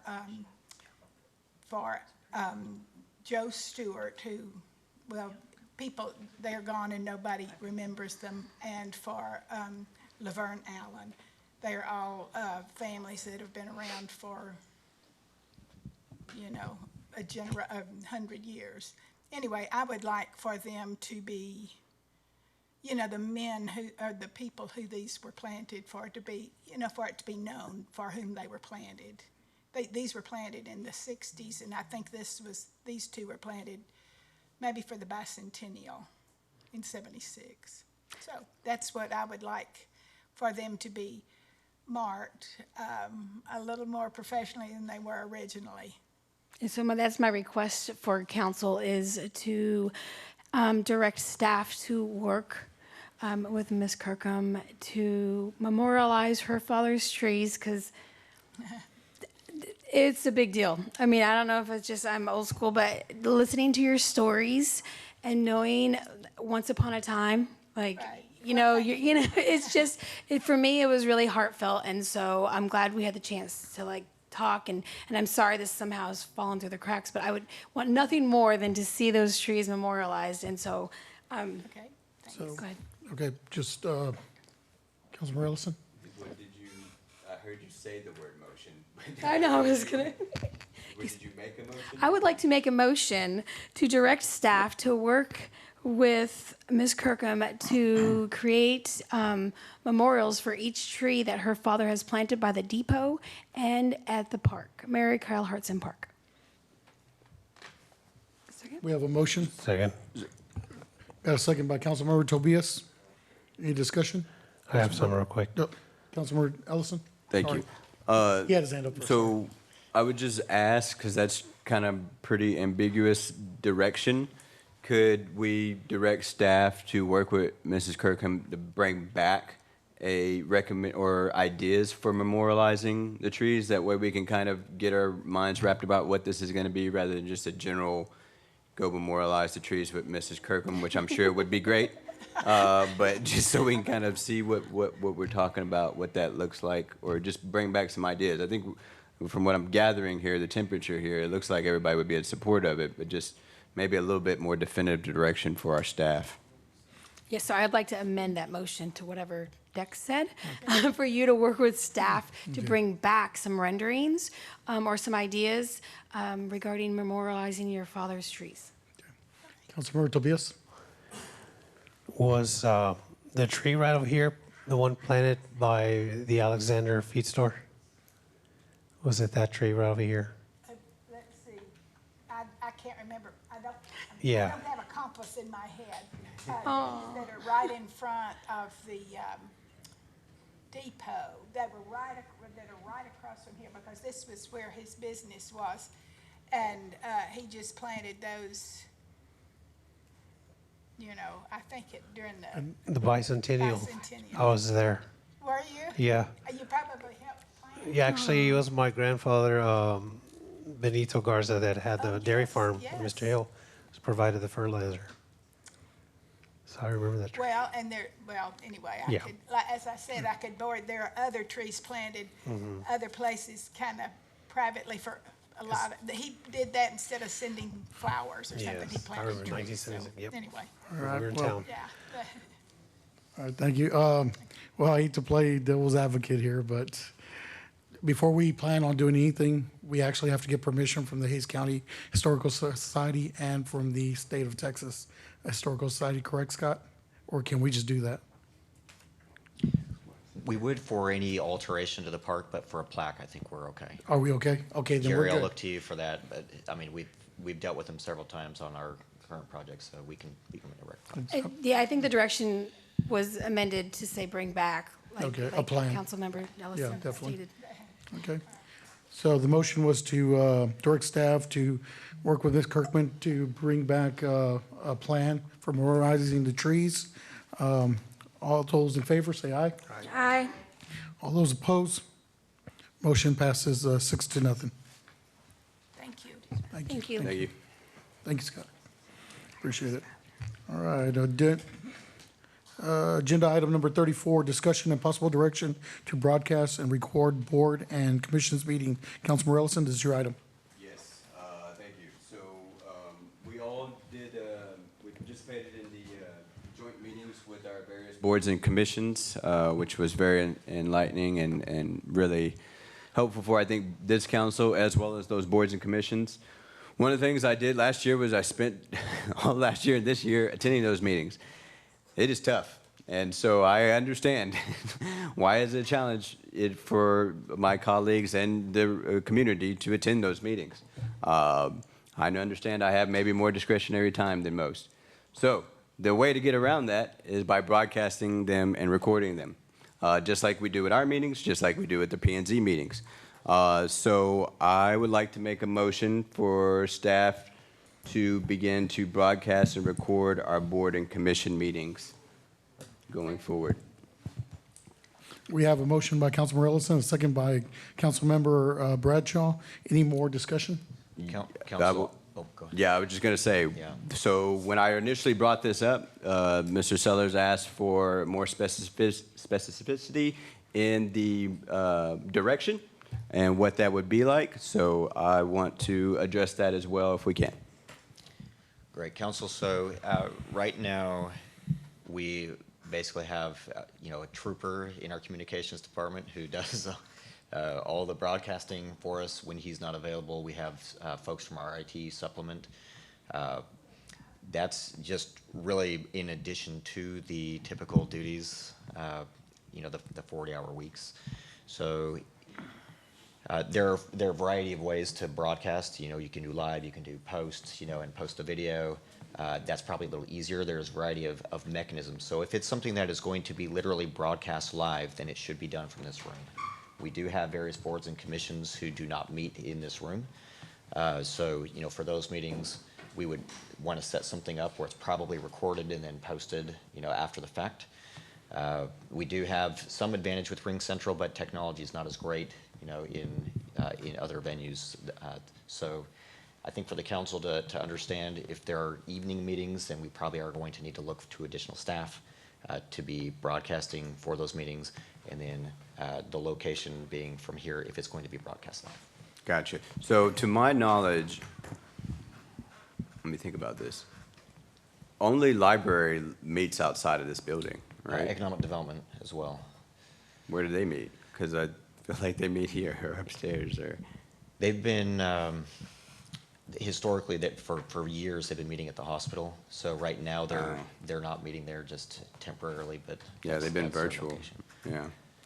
So when we did the joint library council meeting, was that live or did we record that and then post it later? After the fact, correct.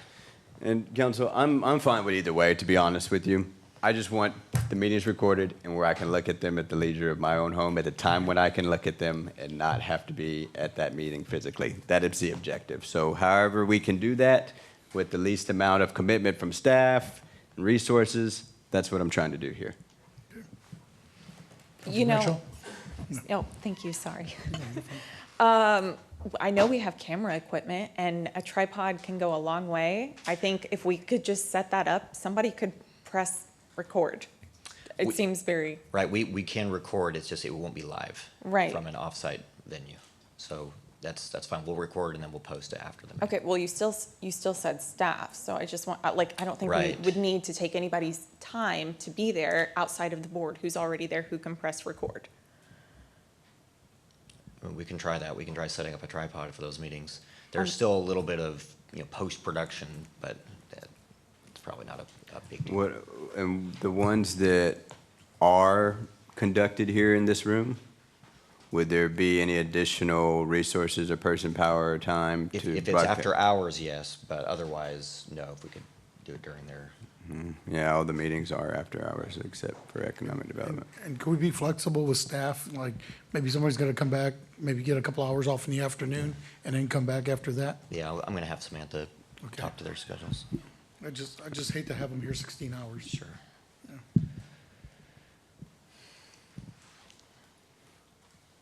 Hi, Samantha Armbruster, Director of Communications. Mayor Pro Tem, would you repeat the question for me? Yeah, so my question was to, if a staff member's coming to record a meeting in the evening, does he get some time off during the day to kind of compensate him from not being here for a long day? So like, say he works 7 to 12, takes a couple hours off, and then comes back for that later time to put in his full 8 hours. So for the meetings that are broadcasted right now, that takes up about a quarter of his time. And we do work as much as we can to flex. We don't know how long the meetings are going to last, so it's never an exact science, but we definitely try to flex so that it doesn't go over that 40 hours. Okay, sounds good. I appreciate it. Thank you, Samantha. Absolutely. Any more discussion? So, I'm sorry. Go ahead. So we do have a contract with Swagat for council meeting and P&Z, but anything else that goes on our platform online will be a new contract with Swagat. So it'll be a budget amendment? It would be a budget amendment depending on when. What the costs are. We do this and what the costs are, correct. So even to just record during and then post after the fact, that would If it's still. going to be in our Swagat system, yes. We can always post on YouTube and the city website. Mr. Sellers, if I may, there is also going to be costs associated for the equipment in the case where we do have those off-site meetings. For example, the Falcone Room now has the ability to have hybrid meetings so people can attend that are virtual or in person. If we needed to set any more of those type of rooms up, there's a cost associated with that as well. Yeah, I guess the library and economic development are the only ones that meet outside of this room. So all the other ones should be taken care of. If I'm oversimplifying that. We have the technology in this room. So I don't know. I didn't think this would be that difficult, but either way, I just want to be able to watch the meetings online, guys. That's what I'm trying to do, and I think that's what the residents would love to have. There's some great discussion happening on our boards and commissions, and that deserves to be digested. So I've just got one more question, Scott. So with the Economic Development Board, is there anything ever discussed that needs to be offline?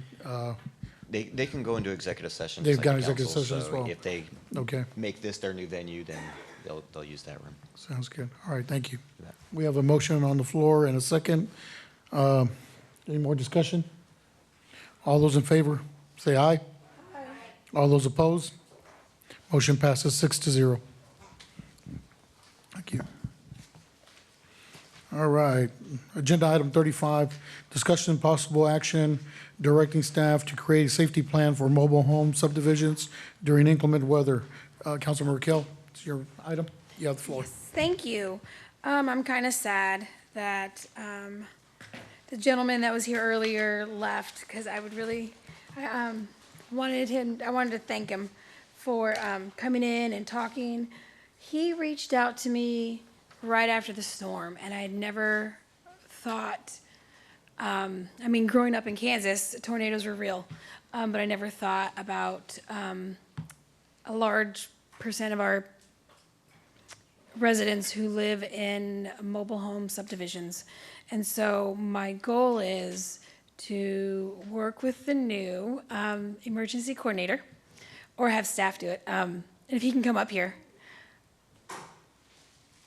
This came about, I think, the week or two after we hired him. So I was like, this is perfect timing.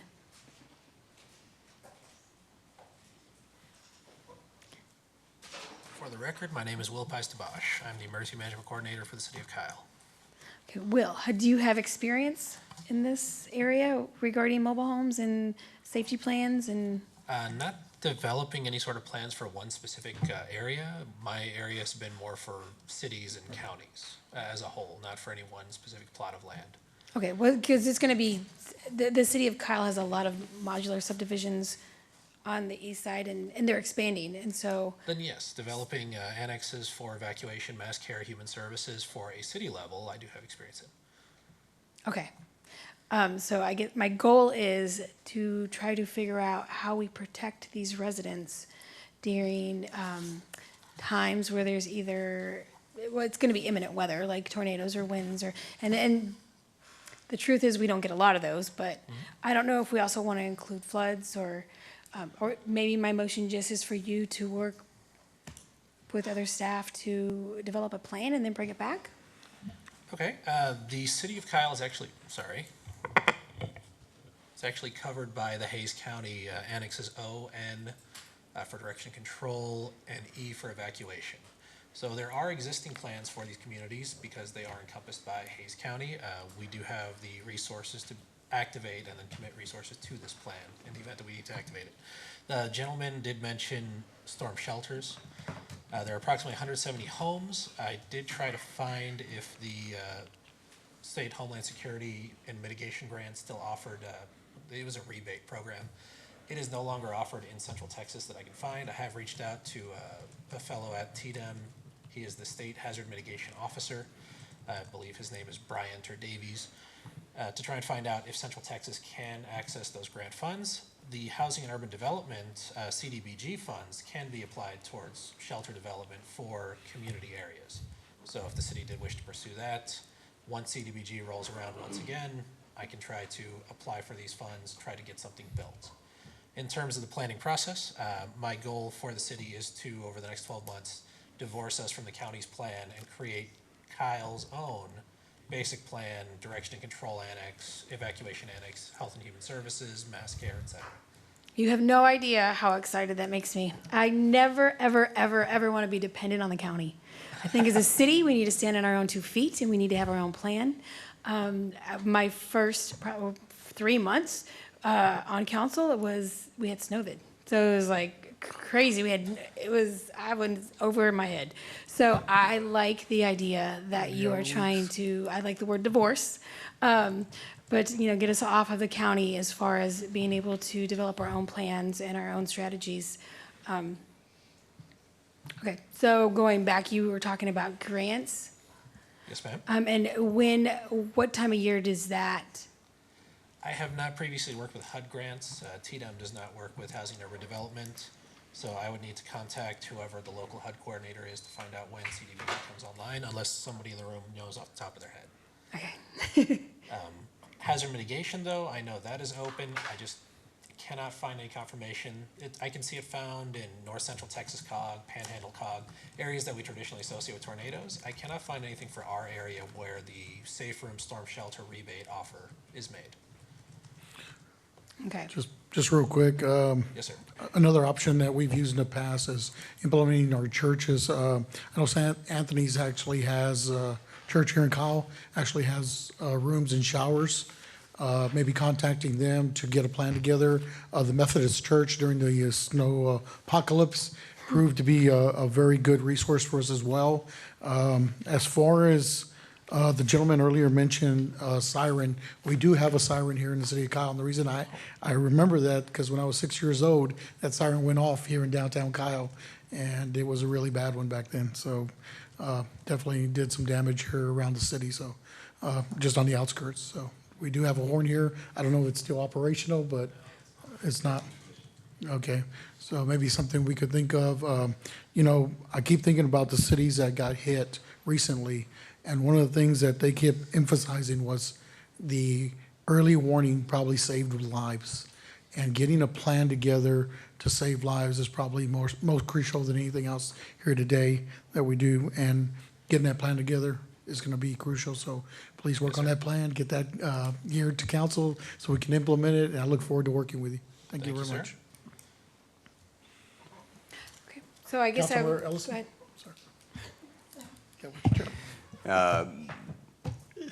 For the sake of the public, this was the idea when we put the money in the budget last year to hire this position, was to create that plan. So everything is going according to schedule. That's great to hear. So that was the process when we implemented this budget last year. So thank you for reminding us of that. And was there anything else that we could do on this agenda item? Yeah, I just wanted to make sure that my residents' needs as far as being in a modular home are gonna be met. Yes. I don't know if that had ever come across, but I just wanted to confirm that, so. Oh, yes. Modular homes, anything that's attached from the ground has a unique set of hazards that's specific to those types of homes because the infrastructure for water, electricity, all these things are not underground. Underground is the safest place you can really put anything other than maybe radioactive waste. Pipes freeze when they're above ground. Electric lines fray when they're above ground. Rodents can access any number of things when they're above ground. A tornado can just wipe it all away when it's above ground. The video of the tornado in Elgin went viral because of that truck that flipped over. Behind it, those bright blue flashes was infrastructure, electrical infrastructure, being destroyed because it's above ground. So yes, mobile homes, trailer homes, anything that is not fixed with its infrastructure coming in below the foundation will be more vulnerable, and so they are paid special attention to. Okay, thank you very much. All right, thank you.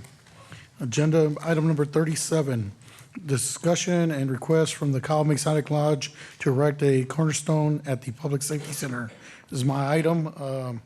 We've got a couple of members here from the Masonic Lodge. This first came to me by Marco Pisana. He reached out to me in a phone call and had this asked later by some more of his lodge brothers during the breakfast over at the VFW. And I thought I'd bring it back to council to see if council was amenable to allowing them to erect a cornerstone on the new public safety center. And the reason I'm bringing this forward is because it was brought to my attention that our schools, our current city hall, all have this stone. And it's funny how many Masons came out of the woodwork. I've got a lot of friends that I didn't realize were Masons as well. So you guys are everywhere. You guys are so great. As a member of the Knights of Columbus, I'm glad that there's another entity working in this city as well to provide things to our citizens. So thank you for your hard work, gentlemen. And with that being said, I'd like to make a motion to allow the Masons to erect a cornerstone at our new public safety center. Second. Motion by Councilmember Rizo, seconded by Councilmember Bradshaw okay. and Kell. Oh, we're excited. Yeah, I'm definitely excited for excited. you guys. Okay, yeah, Could definitely. be Bradshaw. I don't Yeah, care. Bradshaw. All right, sounds good. Any more discussion? Right. Definitely. Go ahead, Councilmember Tobias. Yes, sir. Thank you. There are a couple friends of mine that are on the Masons that are in that group. It is a private group, correct? Membership only? If anybody would like to come speak. It is.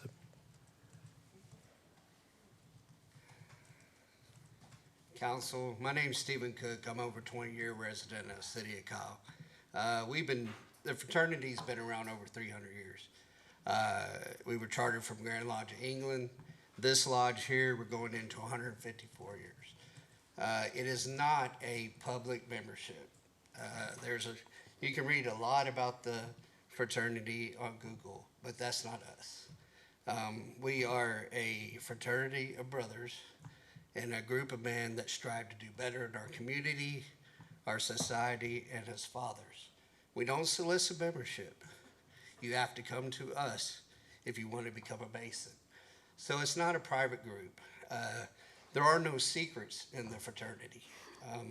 Contrary to what you see all over Twitter and Google, there really are no secrets.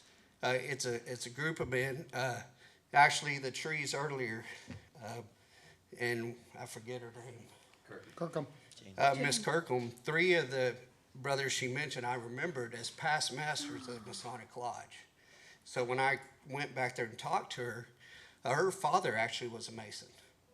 We're going to work with her with a tree project, hopefully, to get those markers placed. But no, it's not a membership group. It's just a bunch of guys that get together and try to do better in society and to make the world a better place. Go ahead, And- sir. And just real quick, I and can- are your meetings open to the public, correct? Our Or- meetings are not. They're not? You Okay. have to be a member to come, but you're always welcome to come break bread with us. And- But we do keep some of the rituals, since it's around so long in our meetings, Okay. private. Yep. As far as Thank I'm you. concerned, talking about secrets, to me, there's two secrets.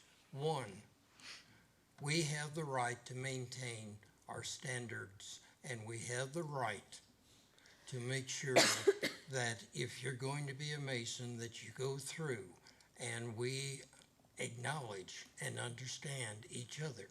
We have a means of recognition, but that's no different than the two cops in the back. If they met at some bar and started talking, don't you think that there would be information passed to qualify them to be police or not? It took me a year of my life to become a Master Mason. I went through many of the programs. Meeting another Master Mason, I know what he went through. Now, yes, we have the right to maintain that level of quality. But you, sir, if you're a God-fearing man with no criminal background and you wanted to be a Mason, apply, okay? The second secret is what's inside.